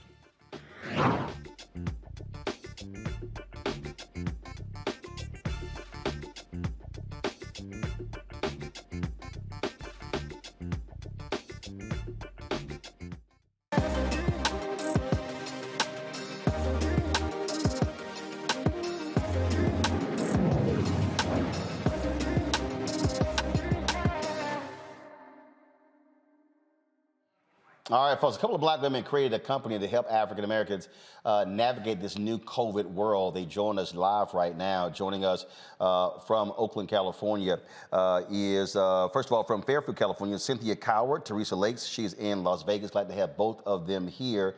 So first and foremost, tell us exactly what is this company and how are you helping people navigate this COVID economy? And so first of all, define this COVID economy. Yes, absolutely. So COVID economy is one that, you know, everything changed. We had the pandemic, we had businesses, roughly 40% of Black-owned businesses going under because of the pandemic, and not knowing how to survive business, not knowing how to pivot their operations to really adapt into this new, you know, normal, we'll call it. And so we set out as a business, started COVID-19 Business Services to help those mom and pop, those small business owners learn to look at their business plan, look at their strategy, and then also learn how we can adapt and move into this, you know, COVID atmosphere and really reach people with their businesses so that they can stay open. And that way they can still operate and do not have to close their doors during this time. What successes have y'all had thus far? So far, we have been very successful. We have helped over 200 small businesses either open or keep their doors open through this new normal. Gotcha. And I take those all around the country? Yes, mainly in the California area is where we focused our efforts, and even within Las Vegas. And so we have expanded and just reached any business that sought our services and helped them with and looking at what they're doing and helping them to succeed. Looking at, you know, what's weak in their operation and incorporating our experience, our knowledge to help them thrive. Let's see here. Questions from the panel. Let's start with Teresa Lundy first. I'm sorry, so we'll get Teresa in a second. Mustafa, go ahead. Yeah, Teresa and Cynthia, thank you so much for what you're doing to help our businesses. I guess my initial question would be, you know, what were one or two of the recurring themes that you saw with businesses that were trying to keep their doors open? Okay. Yeah. Cynthia, go ahead.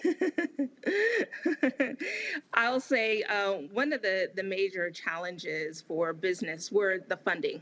And, you know, we talk a lot about businesses, small business owners not receiving the funding for their business. And so what we did was help those small businesses create business plans, ones that would show financial projections and really help them showcase how their business is thriving or how they could make it thrive, how their marketing strategy would play into you know, really obtaining the business and pivoting in this marketplace. So that was a common theme where businesses really had to go back to the basics with their business plan and redefine themselves.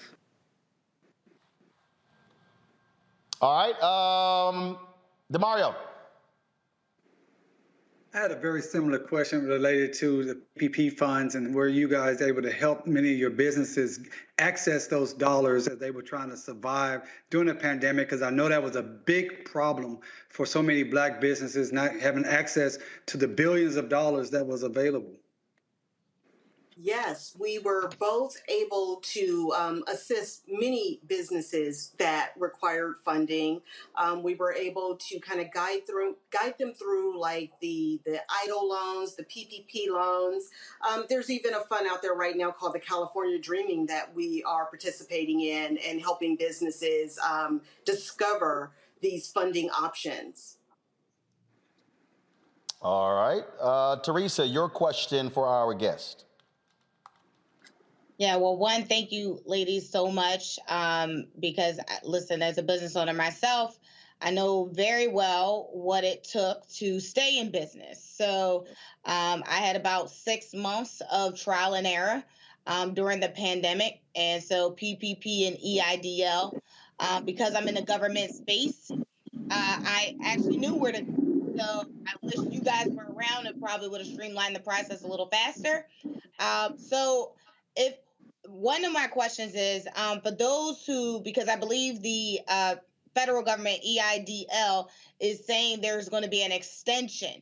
Are you guys doing any consultations?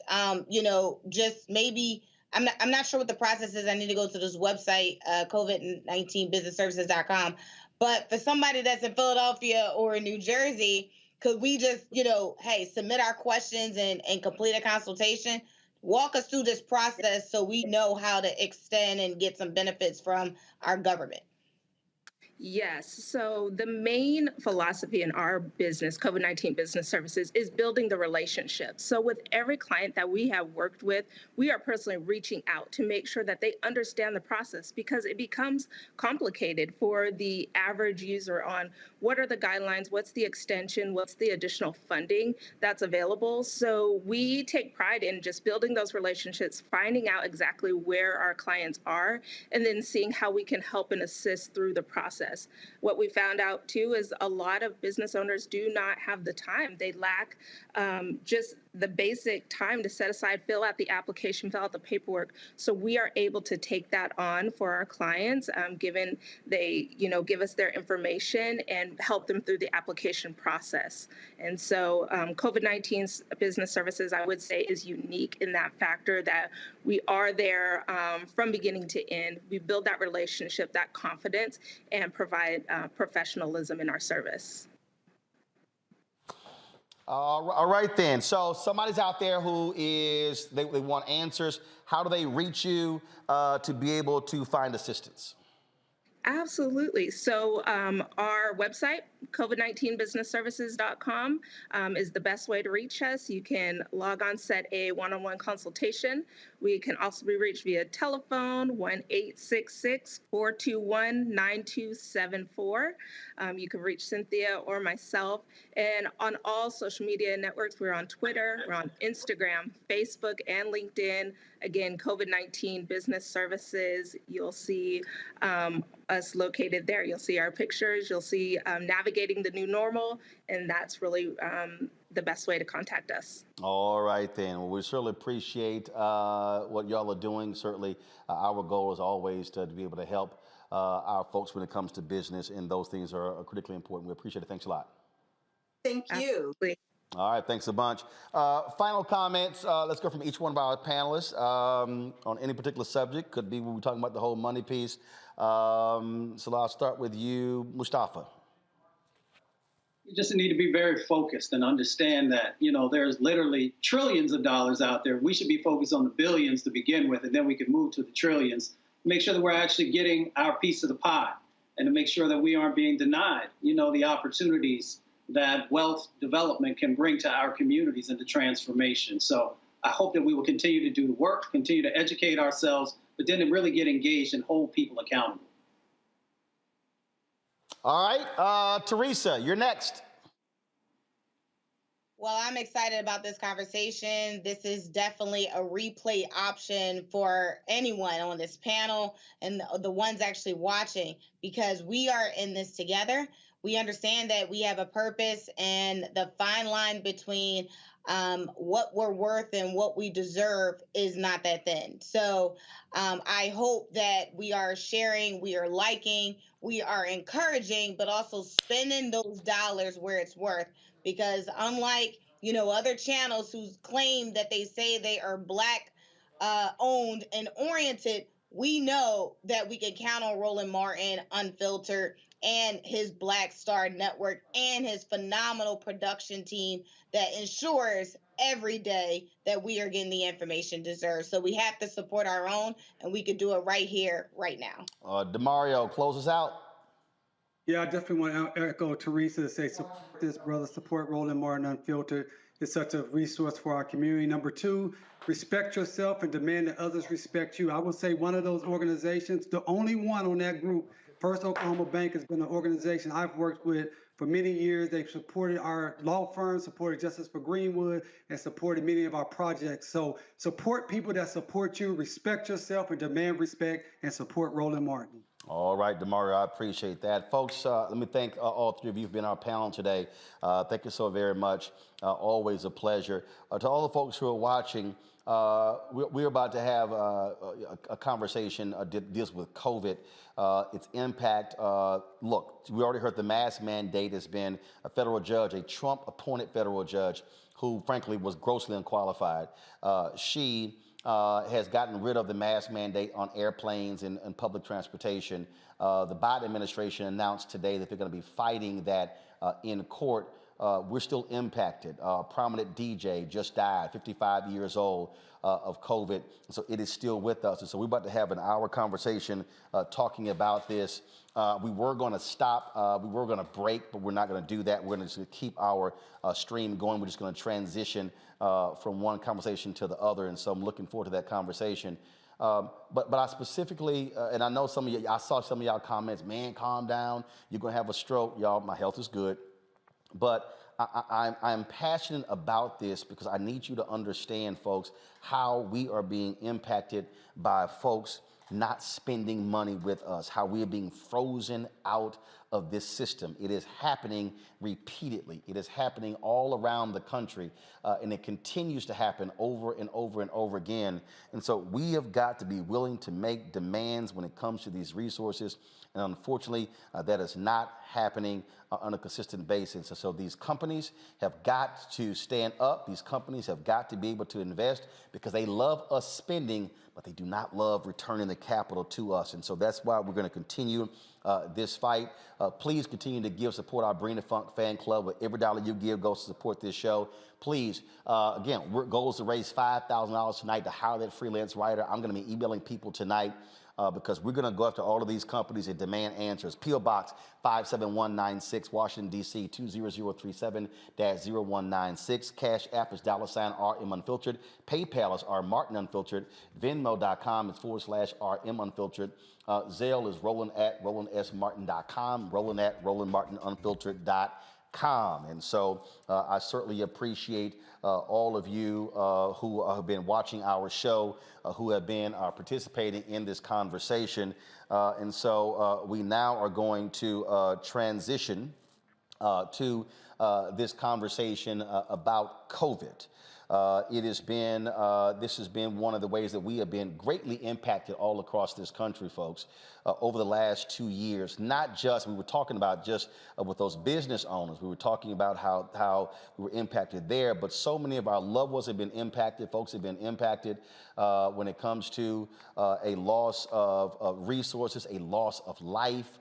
It has been a very, if you will, difficult couple of years for many of us. And so the Ad Council, along with the COVID Collaborative, they have partnered for this event, which is called Keeping Our Children Safe and Healthy During This Pandemic and Beyond. And so a panel has been assembled to talk about these various issues. And we can't act as if COVID no longer exists. There are some people who somehow don't necessarily know what is going on. What they have to understand is that, look, we are not out of the wilderness. We're seeing continuing efforts. We're seeing, even talking to our experts, we have been seeing more strains and variants. Remember, we had folks here who actually predicted this. We had HBCU professors who talked about this as well. And so let's go right into it. all of our friends for our special broadcast. Are y'all ready?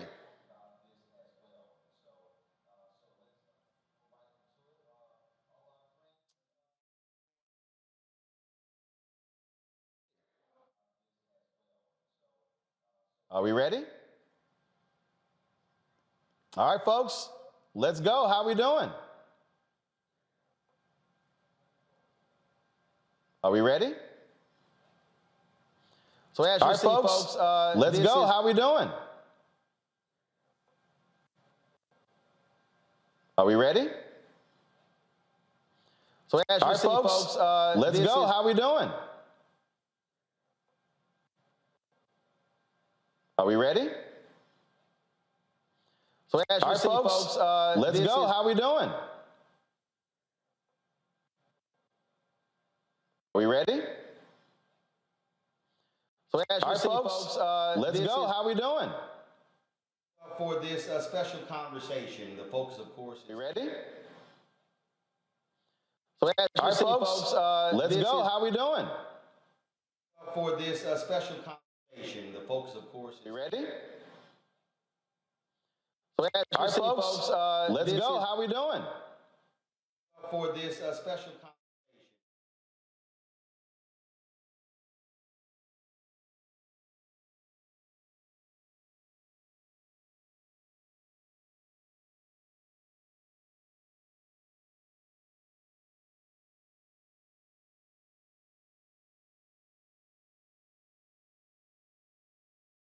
This is a partnership between the Ad Council, folks, with COVID-19. We've got some great people lined up to share some wonderful information with you because, again, Captain Hughes.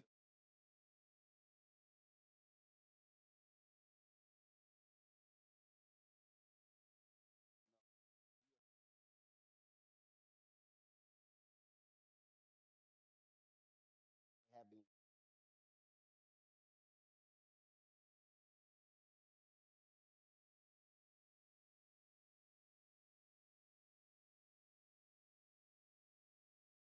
who are watching Roland Martin Unfiltered or still with us, please share with your friends and others that this broadcast is live because we want to impact as many people as possible. I'm excited that we have Chief of Pediatrics at Beaufort, Jasper Hampton Comprehensive Health Services, joining us this evening. We're also joined by real parents to share their experiences navigating COVID and their children. Those folks include Joshua Dubois and Michelle Dubois, CEO and President of Values Partnership. They're going to be joined by other parents and friends as well. And so we want to get right to the conversation. We don't want to hold you long. We want to make it pop for you. And so let's welcome Dr. Jamie Singleton and Joshua and Michelle Dubois. Folks, how you doing? Hello, Roland. How are you? Hey, brother Roland. Good to see you. I'm doing good. It's always good to be with a fellow alpha man. So if you're not an alpha, I'm sorry you couldn't get in. I'm sorry.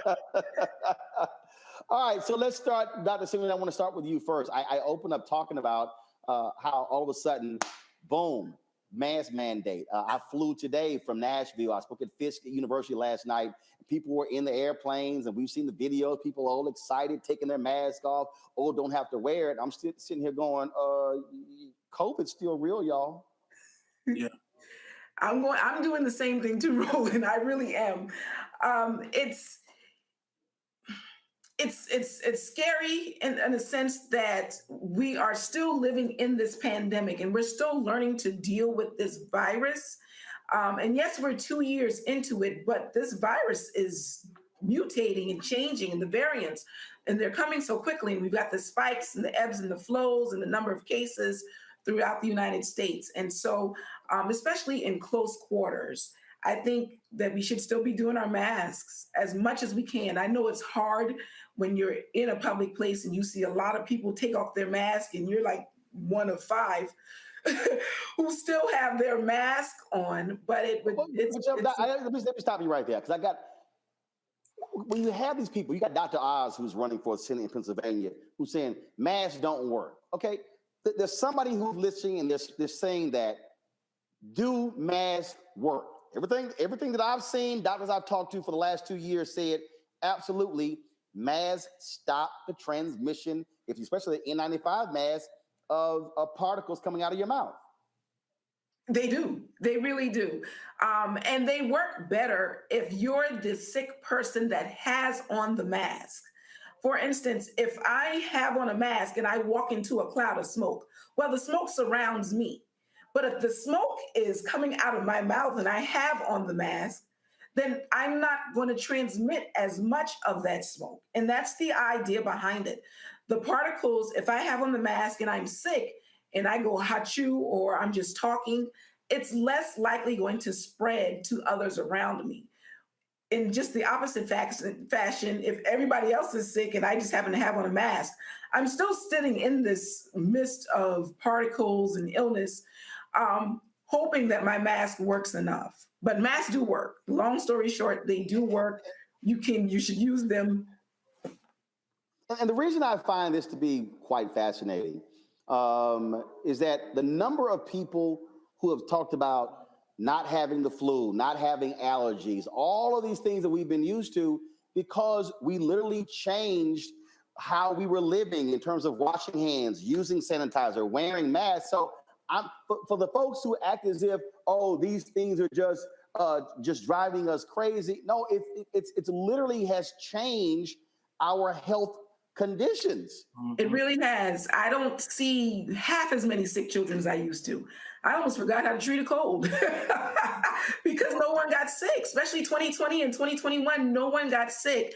And when they went back to school, they had masks, or most of them had on masks, or there was some. The reason I'm laughing, I got hit with allergies last week, and I was like, damn, where'd that come from? I mean, y'all was like, I was like, forgot what it was like to have a cold. Yeah, I was like, where's my Zyrtec? I literally forgot what to do. I'm looking for my Vaccinase, and I'm going because I literally haven't had to use it since 2019. Correct. And that's where we are. We know that mask works just by looking at the other illnesses that we don't see a lot of. Common cold, strep, flu. I honestly, and I know some of my partners have, but I honestly have not treated a case of flu this year. I haven't. And that's just because the children are not as sick. People are wearing their masks where they were wearing their masks. And it was stopping the transmission of not just COVID, but of other illnesses too. Joshua, Michelle, just talk about, again, the awareness, the importance of these various campaigns. Y'all have been very much involved with Ad Council and other organizations in terms of just constantly trying to keep people aware of providing information and knowledge because information has changed. Because initially it was like, don't get masks. People got to forget because we had a massive shortage. They were trying to save them for hospitals and healthcare workers. And then when that changed, so it's a constantly flow or change of information. Yeah, no, there is, but thankfully we have some trusted resources that are out there. Roland, you have been one, and we appreciate you and the platform that you've created, an independent platform to get real information out there, not just what you heard from such and such in the barbershop, although the barbershop can be a source of information, but you are empowering people with fact-based information. We also have a massive campaign it's gone on for a couple of years now with the Ad Council, an organization called the COVID Collaborative. It's called It's Up to You. And this is them giving people information that they can use to make their own decisions, right? It's been focused on the African-American community, the Hispanic community, the faith community, rural communities, and more. And really powerful content so that people can make their own decisions. We've been in charge of the faith-based part of that in partnership with the Ad Council and an amazing leader over there named Sherry Thompson. But there's so many resources on the It's Up to You site. A big part of this is physical health, but also mental health too, Roland. So we've been speaking a lot about how the pandemic has impacted people and their mental health, especially kids too. I actually think the Ad Council has a PSA that's connected to this issue I want to tee up called Howie and the Howl. And so we're going to take a look at this because it's connected to some of these issues. Michelle? Hey, boss. Okay. I said I'm fine. Me the bed, see you in the morning with the frosted Superman, but it was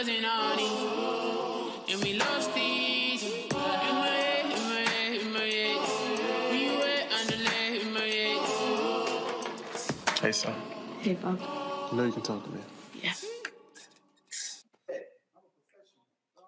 Powerful, right? And as Joshua said, we've been so proud to work with the Ad Council. We know that mental health is really important focus for parents as well during this time, right? We're proud to have worked with the Ad Council and on a number of campaigns, including some for children and teens. And we would love for you all to visit sounditouttogether.org and seizetheawkward.org as well. Yeah, one of these campaigns, Sound It Out, was focused on, if you don't have the words to say, then write a song, write some rap lyrics, freestyle, something that expresses what you're going through. And so it's a really powerful campaign. Again, sounditouttogether.org and seizetheawkward.org.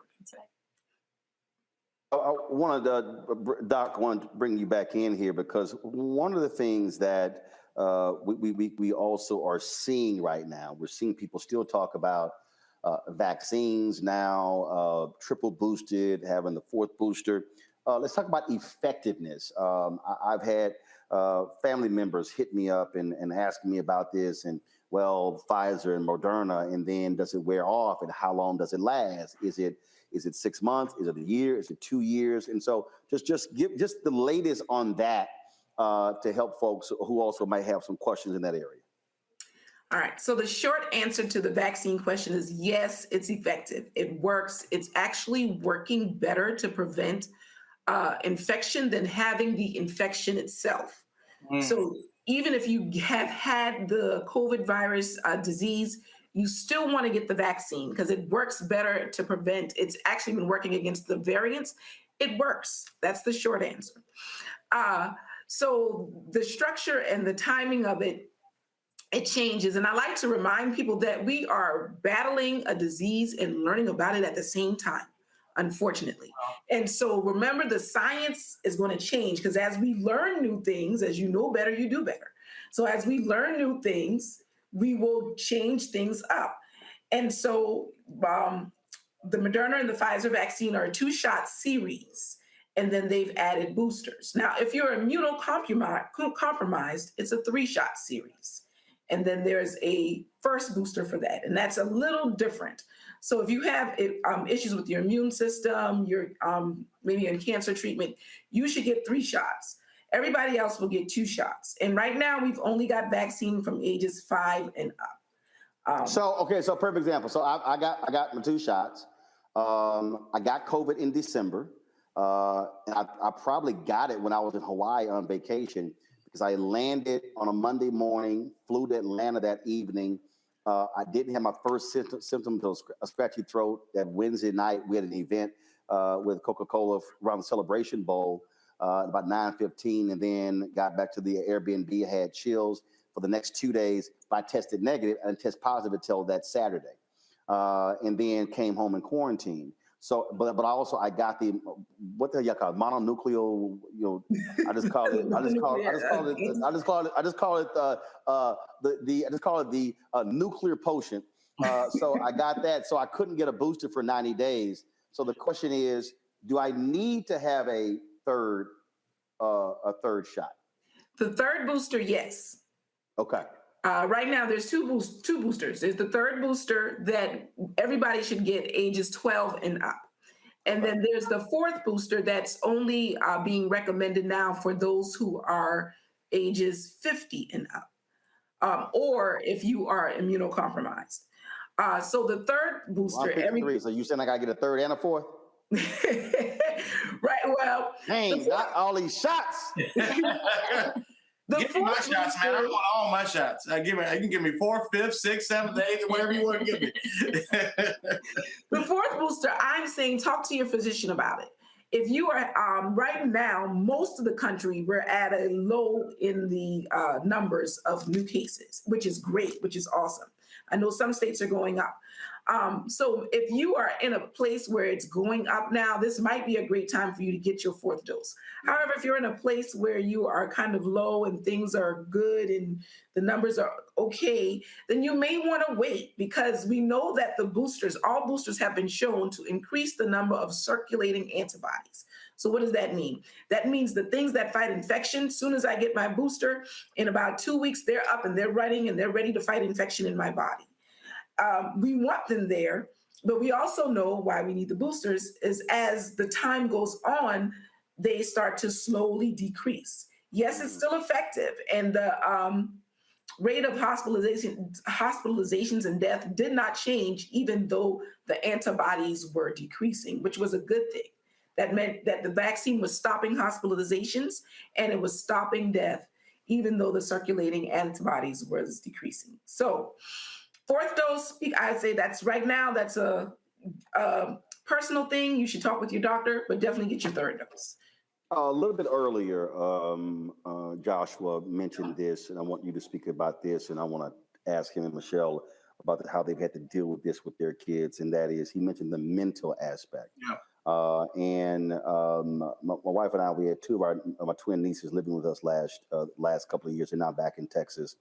And the reality is they were dealing with the depression of COVID.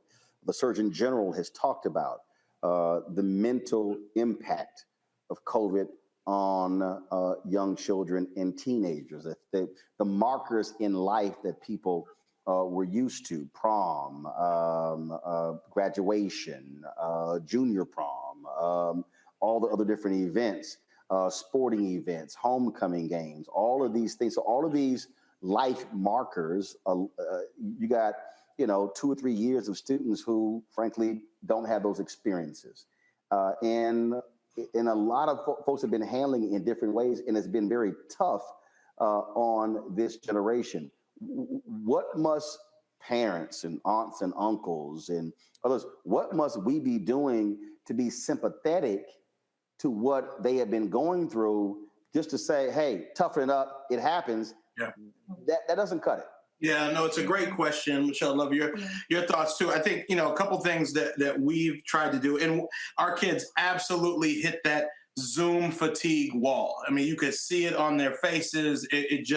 It was really having a toll on them, and they're now 6, 4, and 2. So to see young kids that are just, kind of overwhelmed by the pandemic and by Zoom was tough. Did a few things, man. Oxygen therapy. We went outside a whole lot more. We played outside. Everybody's got an outside, and everybody may not have access to any particular thing, but we all have an outside role. And I know you golf, and other people may play basketball or go in the woods and hike or whatever the case may be. And so we really doubled down on getting the kids outside and spending time stretching their bodies and stretching their minds through outside play. So that was a big thing. What else? Yeah, absolutely. Outside play was huge for us. We also did 2 other things. One, we gave them space to talk about the things that they missed and the things that made them sad. And we didn't necessarily have an attitude of, toughen up and just, kind of get through this. It was a new awakening for us. We always have thought of ourselves as parents that tried to create space for our kids to be healthy and balanced, but we were hyper aware of how healthy and balanced they needed to be in the space that they needed to have those conversations and to simply share and to know that a 6-year-old and a 4-year-old are not going to share in ways that are going to be, on the level that an adult can share their feelings. I think for us, it also reflected back on us to make sure that we were healthy, that we were, as parents, making sure that we were still connecting, taking breaks, and being honest with ourselves about what we were feeling, the fatigue that we were having, so we could show up best for them. And then the last thing was we gave them space to take breaks. And so it was really good. Their school has been phenomenal about making sure that they had very, rigorous curriculum while they were still at home. But they also created space to say, you don't have to give us an explanation. If your child needs a break today from Zoom, you just email us and say, we're taking a break today, right? And so that was really helpful, too, to take the pressure off of parents. Yeah, one more thing I would just throw in, there's an ethic in the church, praise God anyhow, even when things are tough. For us, it was celebrate anyhow. So if my younger sister wasn't able to go to her graduation from Spelman, but we were going to we celebrated her on Zoom no matter what. Even if it's a couple of years later, if you missed something 2 years ago, it is not too late to celebrate people. And so we just encourage, you to make space for celebration, for acknowledgement, for those moments that were missed. Doc, again, speak to that from a practitioner standpoint. What have you seen? Have you had parents come in and talk about how they're having to deal with their children? And I had somebody in our YouTube chat room who said, depression, SMH. No, seriously, I'm telling you, we literally witness it in our nieces. It was real. Being home every single day. A lot of people forget that that a part of the culture of also growing up is having friends and seeing them at school, and also being away from parents. Now all of a sudden, you literally are around your parents 24/7. If you did not love your wife or your husband, COVID exposed all of that. And if you really didn't enjoy your kids, COVID also exposed that. This thing has been real, Doc. It has been. I see it daily. Two things I saw: an increase in weight and an increase in depression. I had kids who shot up in their weight, and I had so many kids who are just, and it wasn't one specific thing. Some of them didn't want to go back to school. Some of them wanted to go back to school. Some of them missed their friends. Some of them didn't miss their friends. Whatever it was, they all had some level of depression and anxiety. I had some of them not afraid to go outside because it's COVID and I could die. And so all of that was and still is an issue, and it's real. And for the Dubois, I thank you guys, because you guys are doing the hard work.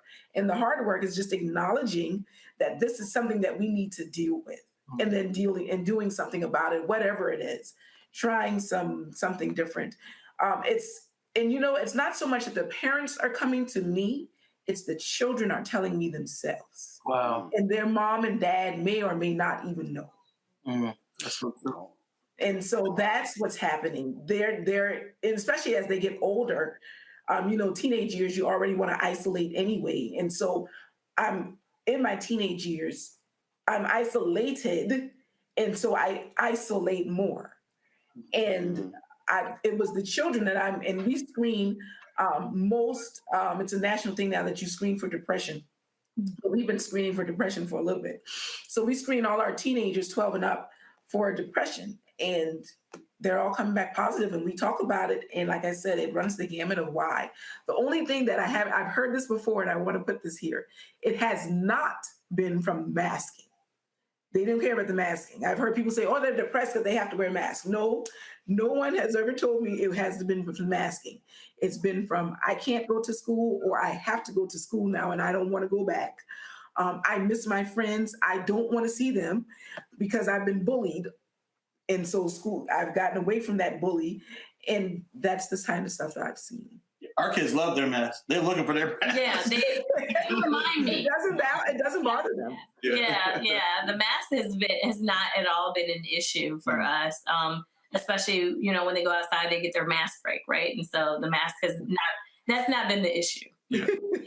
Well, we want to remind folks that if you're looking for resources when it comes to communicating with your children, or again, nieces and nephews, cousins, go to sounditouttogether.org. Also, seizetheawkward.org. Again, there are resources there for children and teens to share their thoughts when it comes to dealing with COVID. Joshua and Michelle, I certainly appreciate y'all being with us. We've got some other guests here as well, but we also want to show a few more of the PSAs the Ad Council have put together with regards to this important discussion. So check it out. Scene 1 of 3, take 1. Taking my vaccine and staying safe. That's what you want me to believe. Of course. They're saying that the vaccine is 99% effective, right? Where are you going with this? What about the one dude? I want you to get the vaccine because I care. I want you to be safe. If you was to die, man, that would literally kill me, man. If it made you feel that way, bro, I would probably do. Love you too.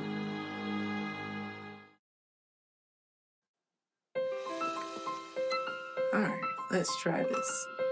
COVID has been a really long fight, and it's been especially tough on kids. It's been a rough transition for all of us. Right now, as a father, I want to give the best tools to protect my kids. So what can we do to get back to that sense of normalcy? Every day, parents ask me if their child 5 and above should get vaccinated. The answer is absolutely yes. My own sons, who are 6 and 8 years old, had their COVID vaccine. It's an added layer of protection to keep kids from getting any type of severe illness or complications from a COVID infection. A lot of parents are also wondering if the vaccines are safe. Yes, it's safe and effective for children. Definitely safer than a COVID infection. Children get a smaller dosage than adults do.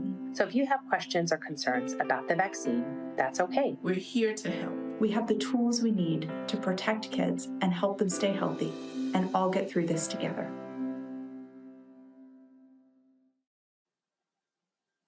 You know, Doc, that video with the two brothers, that really was an important one because I know several individuals who had to bury their best friends and they could not get them to take the vaccine. They literally could not convince them. They were like, no, absolutely not.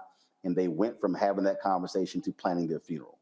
And so that thing is real. Earlier, I asked you specifically about the effectiveness of the vaccines, but do want you to weigh in specifically as the vaccines relate to children. As they relate to children, they're showing to be effective too. Just like the children get 12 and up get the adult dosage, the children 5 to 11 get the pediatric dosage, which is two different vaccines, but they have all been proven to be safe. They've all been proven to be effective. And the booster for the 5 to 11 is still in clinical trials, but it is showing to be just as effective as the boosters for the adults have been. So it is definitely much, much, much safer than getting the disease itself. And again, it works better from protecting you from COVID against future COVID infection by getting the vaccine. It's definitely something I recommend all day, every day. All right, then. Of course, Joshua, as well as Michelle, are still with us. We want to welcome some additional guests here, Kelly and Melissa Smith, also Richard Fortjor. Richard, is that correct? Fortjor? And Skylar Whitehurst. I just want to make sure I pronounce that correct. Skylar Fortjor. Right. And Roland, two more good Alpha brothers, by the way. I needed you to know that. Okay. See, all I'm saying is it's a 16. All right, then. Glad to have all of y'all here. Kelly, Melissa, share your thoughts as it relates to decision making when it came to protecting your children. Sure. Good to be with you. So we have two kids, a 5-year-old and a 3-year-old. And I guess to put it in context, we would maybe tell you a little bit about our mindset about vaccinations pre-pandemic. So pre-pandemic, we are pro-vaccination. We always have been. But we've always felt like we needed to do things in a discretionary manner that made us feel comfortable. So, for instance, when our kids were, newborns or, year one of life, according to the CDC, there's like lots of vaccinations they get in that first year. And in some doctor's visits, it can be like multiple vaccinations. Well, we all thought that those vaccinations were important, but we intentionally spaced them out for our kids because that made us feel better. So instead of getting like 4 vaccinations in one doctor's visit, we get 2 on that visit and then come back a month later and get the other 2. So that, we did things like that just made us feel more comfortable. So then when the pandemic happened, we kind of had a 2-pronged approach to things. As it pertained to vaccinating ourselves, Kelly and I were very much like, get me first in line. We were very adamant about getting it as soon as we could. When it came to our 5-year-old, and she was newly 5 when the vaccine was approved for her, we took a little bit of a pause to make sure we were making the right decision for her. Her risk profile was different than ours, right?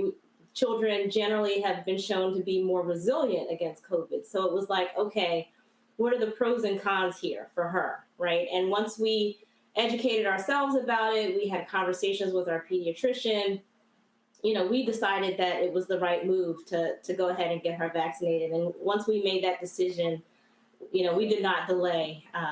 Yeah, and I think we really put it in the broader context of what does this mean for her, right? Like her ability to engage with her friends in ways that she might not have been as comfortable, or we may not have been as comfortable with before the vaccine. We both have 92-year-old grandparents and their great-grandparents. Actually, my grandmother's in Nashville. And, we really wanted them to be able to have those kind of connections and have those moments, while, a lot of those things are fleeting. So that's really the context that we set when we said it was the right time for our 5-year-old to get the vaccine.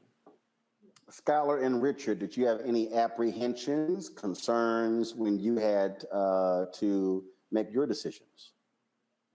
Well, our children are younger. They're only 3 and 1. So, both fortunately and unfortunately, we kind of have the gift of continuing to see how things panned out. But a lot like Kelly and Melissa, we did not hesitate to get vaccinated ourselves. We both work in pretty high transmissible industries. I'm a hairstylist and Richard is a dentist.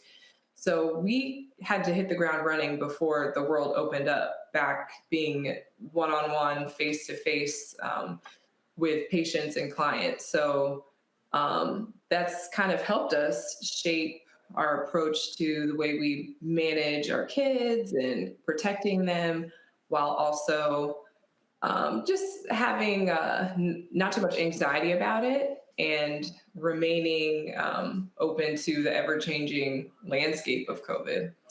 Yeah, I mean, our kids, our 3-year-old is in a program where they tested, almost every day, it felt like. I mean, it's almost definitely every week. One thing that we've noticed is that, kids are really resilient, right? Our 3-year-old doesn't care much about what's going on in the world. She wants to play. When she sees people, she wants to run up to them. So, for us, the decision when the time comes is kind of a no-brainer. We have to kind of let kids be kids. And if there's something out there that's going to allow that, we're 100% for it. That is, Joshua and Michelle, a lot of parents have had to make these decisions in so many different ways. But they also had to factor in the fact that they had children who are around grandparents and dealing with that as well. And so, for the both of you, did you sort of have, were you factoring some of that in as well in terms of, okay, what is the impact of our kids being around other family members? And also, you don't control the decisions of other parents. And so were y'all also being proactive and saying, we need to know what decision y'all made, which will determine whether or not our kids can even be around your kids? That's exactly right. Yeah, the grandparent piece was a big part of it for us. Michelle's mom lived with us part-time and still is here a lot. They're around my parents a fair amount, and even my grandparents or their great-grandparents, it enabled them to connect there. That said, we kind of pumped the brakes a little bit at first and really, had some open questions. Is this the right thing? And what does the data say? I think the thing that did it for us was we know a lot of parents, a lot of kids. We did not know anyone, we know the rates of side effects are low overall. And we didn't know anyone that was impacted by significant side effects in terms of the vaccine. But we did know kids who were significantly impacted by COVID, and certainly parents and adults who were as well. And so just kind of weighing the two, it's not a decision in a vacuum. COVID is real and it's out there. That doesn't mean we have to be, live in fear, but we compared outcomes of vaccination versus outcomes of COVID-19. If our kids, if our 6-year-old were to contract the virus, and decided that it was the right move for him to get vaccinated. Absolutely. Like Joshua said, my mom was living here. She had just turned 75, and we also had a newborn at the top of COVID. Yeah. And so we were very mindful of how do we keep everybody safe. And so as Melissa and Kelly outlined, our context for this was we were clear about we wanted to vaccinate ourselves as soon as a vaccine was available. Just given how deadly the initial COVID-19 was, right? We were watching CNN every day, MSNBC, and watching the the toll, right? I was watching Roland Martin. We were before. I just watching wanna be Roland very too. clear. Absolutely.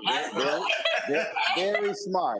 That's right. You were getting better information from Black doctors, from Black scientists, and that was the key. Hey, Roland too. We had you streaming too, and so we were just watching. We were watching the numbers though, right? We were watching.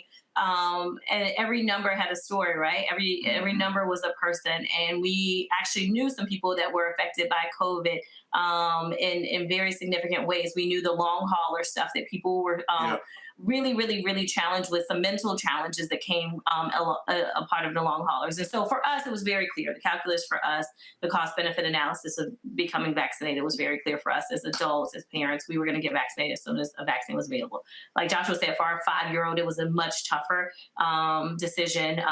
And so lots of factors went into it. And surprisingly, one thing that we didn't consider that would be a part of our factor or our decision was his opinion, right? Like, I mean, it just didn't cross our minds, but his school had a vaccine program that they operated while we were out of town, and he wasn't able to participate, but a lot of his friends did. And he saw that a lot more of them were able to interact, their parents were a little more lenient with masks and things like that. And so he was very much lobbying for us to consider the vaccine. And so, of course, we talked to him, we talked to his pediatrician, and we decided to allow him to become vaccinated. And so, he asked for it. He asked for it. He asked for it because his friends had it. Because his friends had it. And of course, that's not the only reason, but that was a factor. And it was a factor that we, at the top of our decision-making process, would have never thought would have been one of the factors, which was him really lobbying for becoming vaccinated because he wanted to be able to re-engage with his friends in more close contact. Doc, I want to bring you in here because I'm sure you had to deal with some really worried parents on this issue here. What were those conversations like? Really, it ran the gamut. Some of them were just side effects. I don't know what the long term is going to be. And of course, we had not much to say about the main thing about that is just look at vaccines in general. You really don't hear anybody said, I got cancer from my vaccine that I got when I was 2 months old. That's just not how vaccines work. And with the COVID vaccine, the only new part of the engineering, and I'll put new in quotation marks because that part of the engineering has been around for many times. The messenger RNA is used in cancer treatments. It just hasn't been really used in vaccines like that. But that's the only new part of it. The other parts of the vaccine, the salts, the lipids, the carbohydrates, sugar, it's all part of other vaccines. And so that was that answers to side effects is like, it's unlikely, nothing's 100%, but it's very unlikely given what we know to be true about the other vaccines and what we know to be true about messenger RNA. Again, it's been used in other areas of medicine for decades now. Some of it was conspiracy theories, and that's kind of hard to refute. You just kind of go with the theory. But my underlying thing to parents is to make sure you vet your sources. I've had parents come in and tell me things, and then they've said, I got this from this blog I read online, or I got this from my cousin down the street. And I look at them and I say, that's great, but does your cousin know anything about medicine? So just when you're making these decisions, and they're hard, and we understand that, again, we're fighting a virus and learning about it at the same time. So we understand their apprehension about things are changing, but that's a good thing. Science should change. We can't stay the same. But just make sure when you're getting your information, be sure to vet your sources to make sure they're reliable, to make sure that they're going to give you good information. Because there's a lot of misinformation floating around about COVID and the vaccine and what it can and can't do. And children do get sick. Children are hospitalized. Yes, they're not hospitalized at the rate that older adults are, but they're hospitalized. They can get very sick illnesses, MSC, multi-inflammatory systemic in children. I think I said it correctly, but it's just to basically, they get inflammation in all parts of all of their body organs. And so that puts them in the hospitals, you can imagine. Of course, there's death, but also they are getting long-term COVID side effects too. They are dealing with fatigue 3, 4, 5 months out of having recovered from the virus. So all of these things are still possible. And we just haven't seen that with the vaccine. We've seen it with the disease, but we have not seen it with the vaccine. So long story short, get the vaccine. It's proven to be safe and effective. It works in children, it works in adults, and it is keeping everyone out of the hospital, and it is preventing death. And that is our main goal, is to prevent morbidity and mortality. So please, please, please get your vaccines.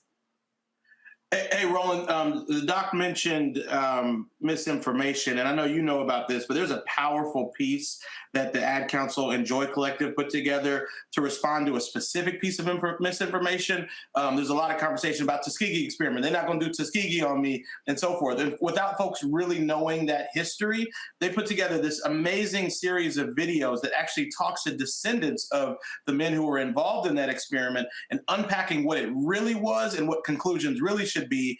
And long story short, a lot of those folks, I think all of the ones who participated in this series, are strong advocates of vaccinations. If you just go on YouTube and search Ad Council Tuskegee, they and the Joy Collective did an amazing job on that. So just wanted to drop that piece of information as well.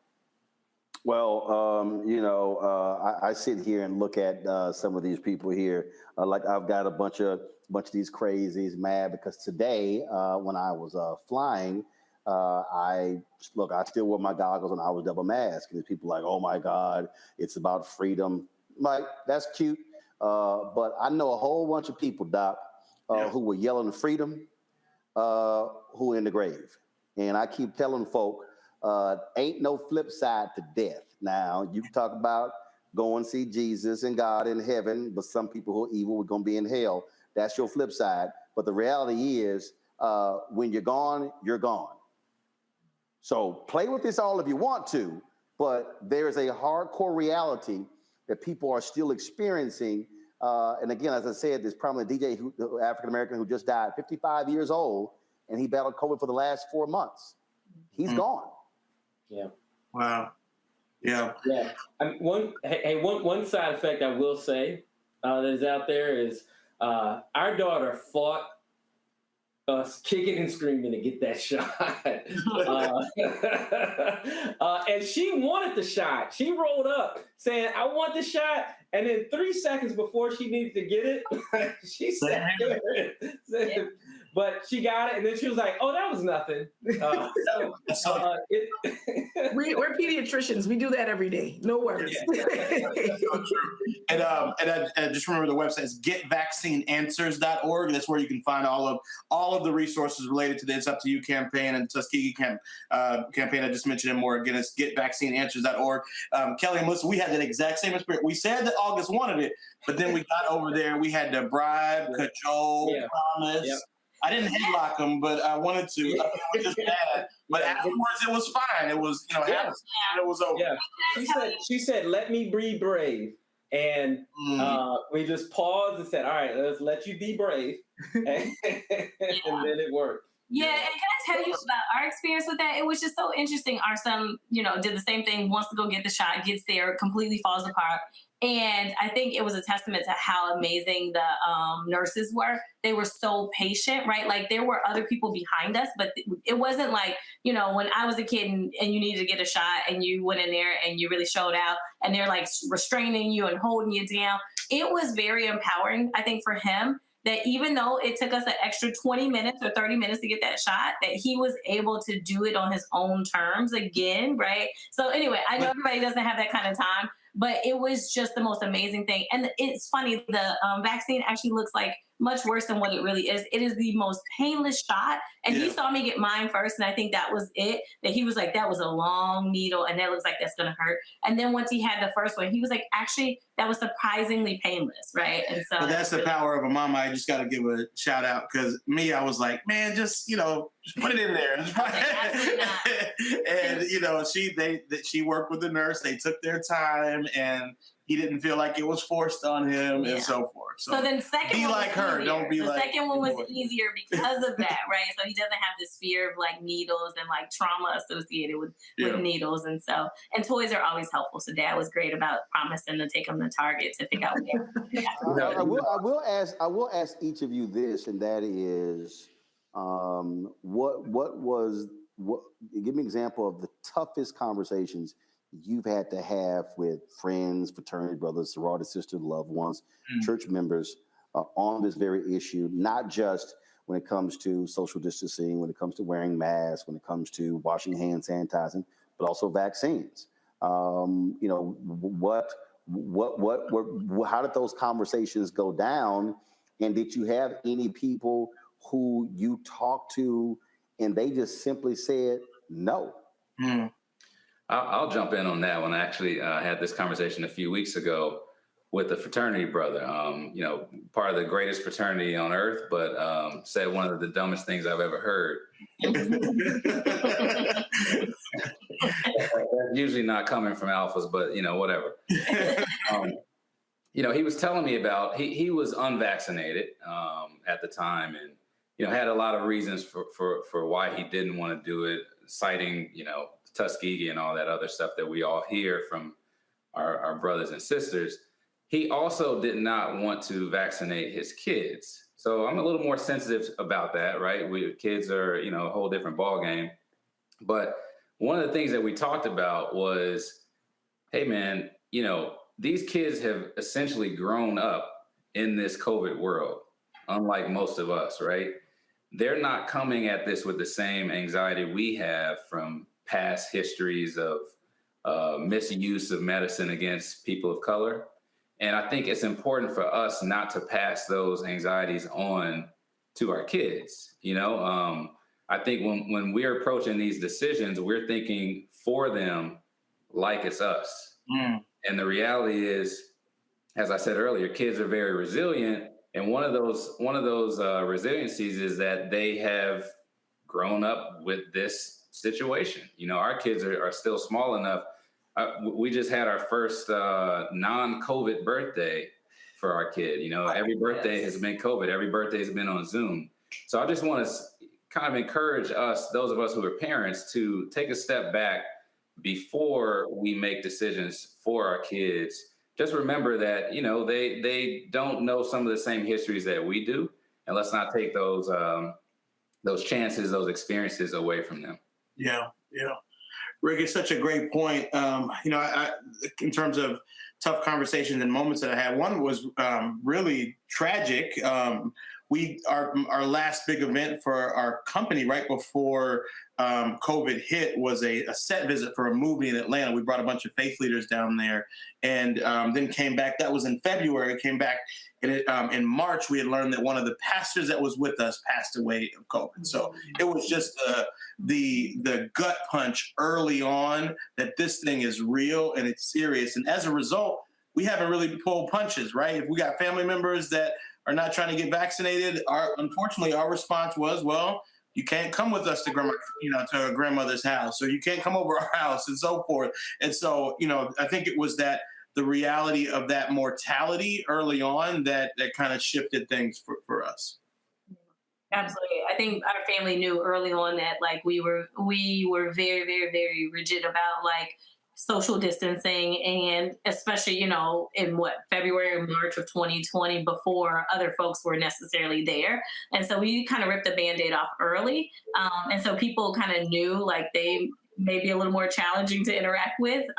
But I think as the world started to open back up and vaccines were becoming available, I think it was really tough for some family members to know that the line was still there, right? And now the line is, before it was very little to no interaction, and now the line is we'll interact, but you have to be vaccinated. And so I think there were some tough conversations, but I think people kind of knew that they were coming. They were not tough conversations for us. It was very simple. You can't come around. Yeah. I wasn't. We were not about to sit here, and in fact, I think one of my sisters was hesitant, which I didn't understand that, considering all the damn health issues she got. But we were having a family get together, and we said, "You can't come around." period. Yeah. Unless you get vaccinated. Oh, she got vaccinated, but we were dead serious. There was no debate. There was no conversation. There was no cajoling. It was real simple. If you think you're going to come around the family, then you need to be vaccinated. In fact, I lost 2 aunts last year. And it wasn't the COVID. One was 81, one was 80. My mom's 2 older sisters, and they died within about 4 months of each other. But what's very interesting is that when we had the repast for one of my aunts, my mom said, "Hey, these tables are not spaced properly." So literally, that was the family had the repast after the funeral. She said, "No. Our family." She's like, "Me and my kids and my husband, we gonna have a separate repast. Y'all ain't got enough social distancing." And so Mama wasn't playing because Daddy is 75 next week. She's 75 in November. They were slicing, dicing everybody. They wouldn't even know they were more hardcore than me. Yeah. No, that's so true, Roland. We had experience with a wedding like that too, where it was like, y'all can do what you want to, but we're going to distance. We're going to have our masks on. It doesn't mean we're going to stop our lives, but it's definitely something we're going to take into account wherever we go. Yeah. Absolutely. Dr. Singleton, I want to ask you this because it's been very interesting the number of doctors who don't want to get vaccinated. And y'all have been fighting in the medical profession, folks who've been resistant. You've had hospitals who've had to actually fire doctors and workers who did not want to get vaccinated, who were talking against masks as well. What has that been like dealing with your own colleagues who are supposedly the experts we turn to in situations like this? Well, for me at my organization, we've actually been doing very well. When the organization decided to go and mandate vaccines for everybody, I think it was somewhere around 95% of our employees decided to get a vaccine. We did have some medical exempts, which was somewhat understandable, but okay. But really, it's been, for us here, it's been okay. Now, I do have and know of people who just decided to leave. And we did have a couple of people who just decided that that's not what they wanted. And, it's a decision that you have to make for yourself. But really, we shouldn't let fear stop us. And we've got the science, we've got the evidence, and we know what this disease can do. We've seen, we all know somebody who's lost somebody to this disease. We all do. We all know somebody who ended up in the hospital, who was on a ventilator, or know somebody that was ended up in the hospital on a ventilator. We know someone who is dealing with long COVID. We know people who have been really impacted from this disease. Now, the question is, do we know people who have been really impacted from the vaccine in a negative way? And I don't know of anybody who's been impacted from the vaccine in a negative way. Even the kids who've come in and, everybody can kind of get the systemic symptoms right after vaccination: soreness, headache, short of breath. Not short of breath, fever. I've seen that a handful of children actually experience it. Most of the parents say, they did fine after their first shot, and they come get the second shot and they do fine too. So it really is something that we're building up. We as people have built up in ourselves to be fearful of, which we don't have the evidence to have any fear for it. With that, I just say, use your evidence, make your best decisions, but the vaccine works. And it's safe and it's effective, and everyone should get it if we want to be able to understand and survive in this going forward. COVID's not going anywhere. We're not going to there's never going to be a time that we get rid of COVID, at least not in the next couple of decades. Yeah. Really? Next couple of decades? Wow. Okay. Well, if you think about it, they finally eradicated smallpox, but how long did that take? Right. And this virus has shown that it can mutate, and it's a living organism. It wants to live and grow just like we do. And so it's going to do everything it can to live and grow and multiply. And so it's not going anywhere. We will always be dealing with COVID. The question is, how will we be dealing with COVID? And that's going to be something that's going to be up to us. Got about 3 minutes left. I want to do final comments. So Skylar and Richard, you're first. Wow. You know, I think about what life is going to look like now that we're in kind of what feels like a light at the end of the tunnel with all of this. And I just hope that things look different for our children, you know, in the next year, 2 years. There's a lot of information out there, and I would challenge everyone to kind of lean into the people that they trust, right? You chose a pediatrician that was the best from what the choices you had and resources you had. Lean into them, really have a conversation with them as if you're talking parent to parent about what they would do. And if you can kind of quiet that noise, you might have a little more clarity about how to proceed. Yeah, and I'll say to, you know, to especially to Black and brown people, you know, we tend to not trust our healthcare providers. A lot of that is due to historical issues, but I have a real simple answer. I know a lot of Black and brown healthcare providers.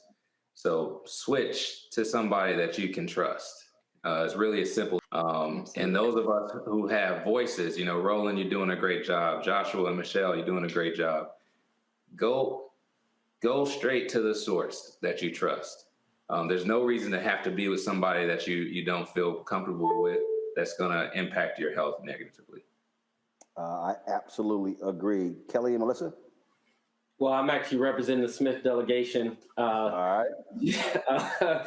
But I would say that, you know, I completely agree that we've all had a lot of people impacted. I had a fraternity brother that passed last year due to the virus. And what getting vaccinated has done and what it's provided us as a family is more comfort levels, right?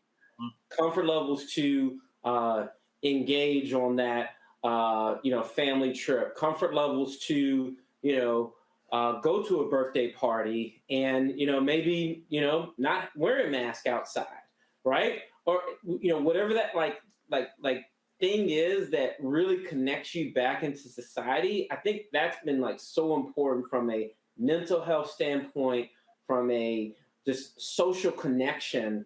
And that's really where I think that vaccination is the foundation of creating that space to be able to do that. So thank you very much for this forum to really share that message.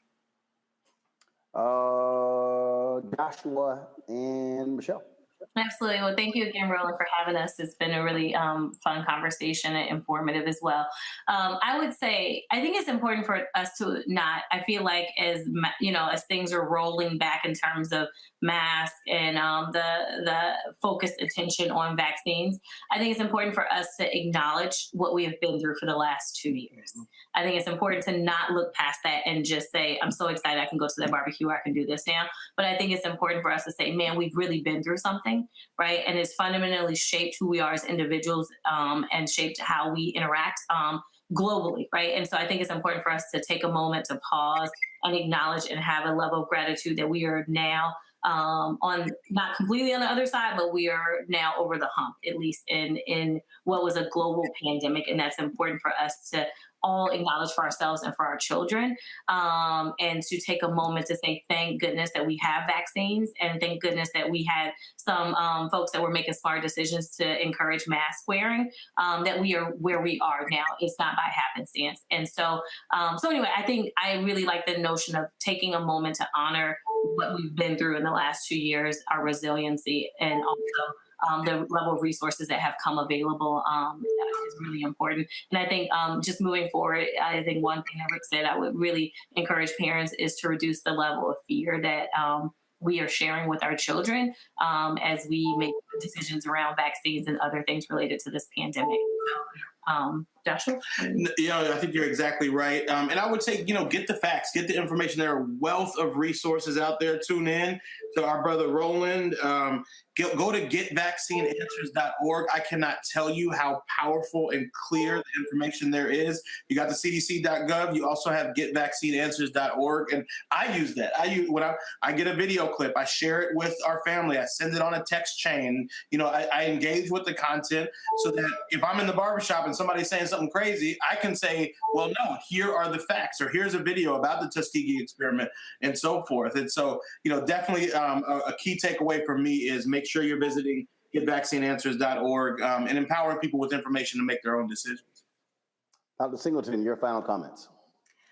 Again, I want to say thank you for having me too. And I'm just going to reiterate what everyone just said plainly and simply, and just say, get the vaccine. It works, it's safe, and it's effective.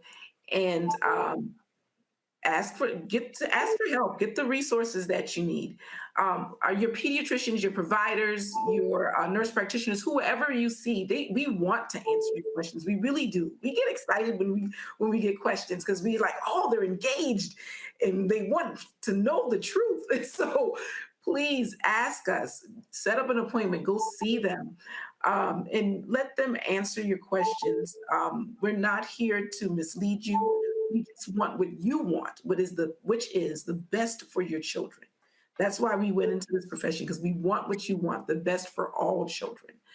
So please, if you have questions, come to us. Please do your research if you want to. Vaccineanswers.org and the cdc.gov are great resources. Use them as much as you can. And, get vaccinated. Get vaccinated. Not just the COVID vaccine, all vaccines. Get vaccinated. Amen. That's the pediatric plug right there. Get vaccinated. So it's really interesting listening to some people. I guess some conservative was upset with my post earlier today when I said that I was double masked. And they're like, oh, you're wearing a cloth mask. Actually, the top was not a cloth mask. It's actually from space mask. Underneath is the N95. It's actually covering my face. And so don't understand, this ain't my first rodeo. But somebody made this comment. They said, this is ridiculous. This is not about you. Actually, it is. See, if I'm wearing a mask, if I'm social distancing, it is about me and my wife and my parents and my brother and my 3 sisters and my 13 nieces and church members and fraternity members and other people, people who work for me on my show. So actually, it is about me. And I think that's what you're dealing with. You're dealing with a group of people out here, a lot of people on political ideology, some people who might be black and who are white, people go through all this sort of stuff and they're complaining what's not about them. But here is the reality, and we've said this. Too many of us know people who are dead because of COVID. In the first 6 months of COVID, we had more than 50 black pastors die. Bishop Harry Jackson, who preached the Easter sermon in the Oval Office with Trump in 2020, was dead 6 months later. Joshua, you were on a panel with him at Bishop T.D. Jakes' church, along with Paula White, April Ryan moderated that, and Father Michael Flager. He's gone. He beat cancer. COVID killed him. So I want people to understand, you can play games all you want to, that's fine. But you better factor in if there are others who are around you. And we know black families where mom and dad both died, leaving their children orphans, forcing their families to now have to raise their children because they're no longer here. And so when you make a decision not to wear a mask, when you make a decision not to social distance, when you make a decision not to get vaccinated, do understand that it's not about just you. And if you're single and don't work around people, okay, whatever, that's fine. We all have to make the decision. But I would hate, as D.L. Hughley said, when I talked to him, when he got COVID, he said it hit him. I literally could have been the person responsible for the death of my wife and my children. He said, I could not have lived with myself if they had contracted COVID from me and didn't survive. That's what changed his view on the vaccine and changed his view on taking precautions. So folks, our goal is to give you information. If you don't say you want to trust Black doctors, we have them on every single day. We've done more than 100 segments on COVID on Roland Martin Unfiltered. We've had Black ER doctors, Black specialists, infectious disease specialists. We had Black scientists. We have run the gamut, and we're going to continue, because if we talk about Black Lives Matter, it matters whether it's in the streets, and it matters if it's at home, if it's at work, and we're dealing with COVID. We appreciate everybody who participated tonight. Don't forget, there were several websites that we gave throughout the course of this conversation. Quickly, I want to give those. That is sounditouttogether.org, seizetheawkward.org, and also getvaccineanswers.org. That's information that you can get. So we certainly appreciate everybody who participated in this, all of our panelists, also those involved in the production. And we want to certainly thank those who made this possible. And that is, of course, the Ad Council, the COVID Collaborative, as well as the Values Partnerships. Folks, I appreciate it. Thanks a bunch. Thanks, sir. We appreciate it. You guys. All right, bye-bye now. Enjoy your nights. Have a good one.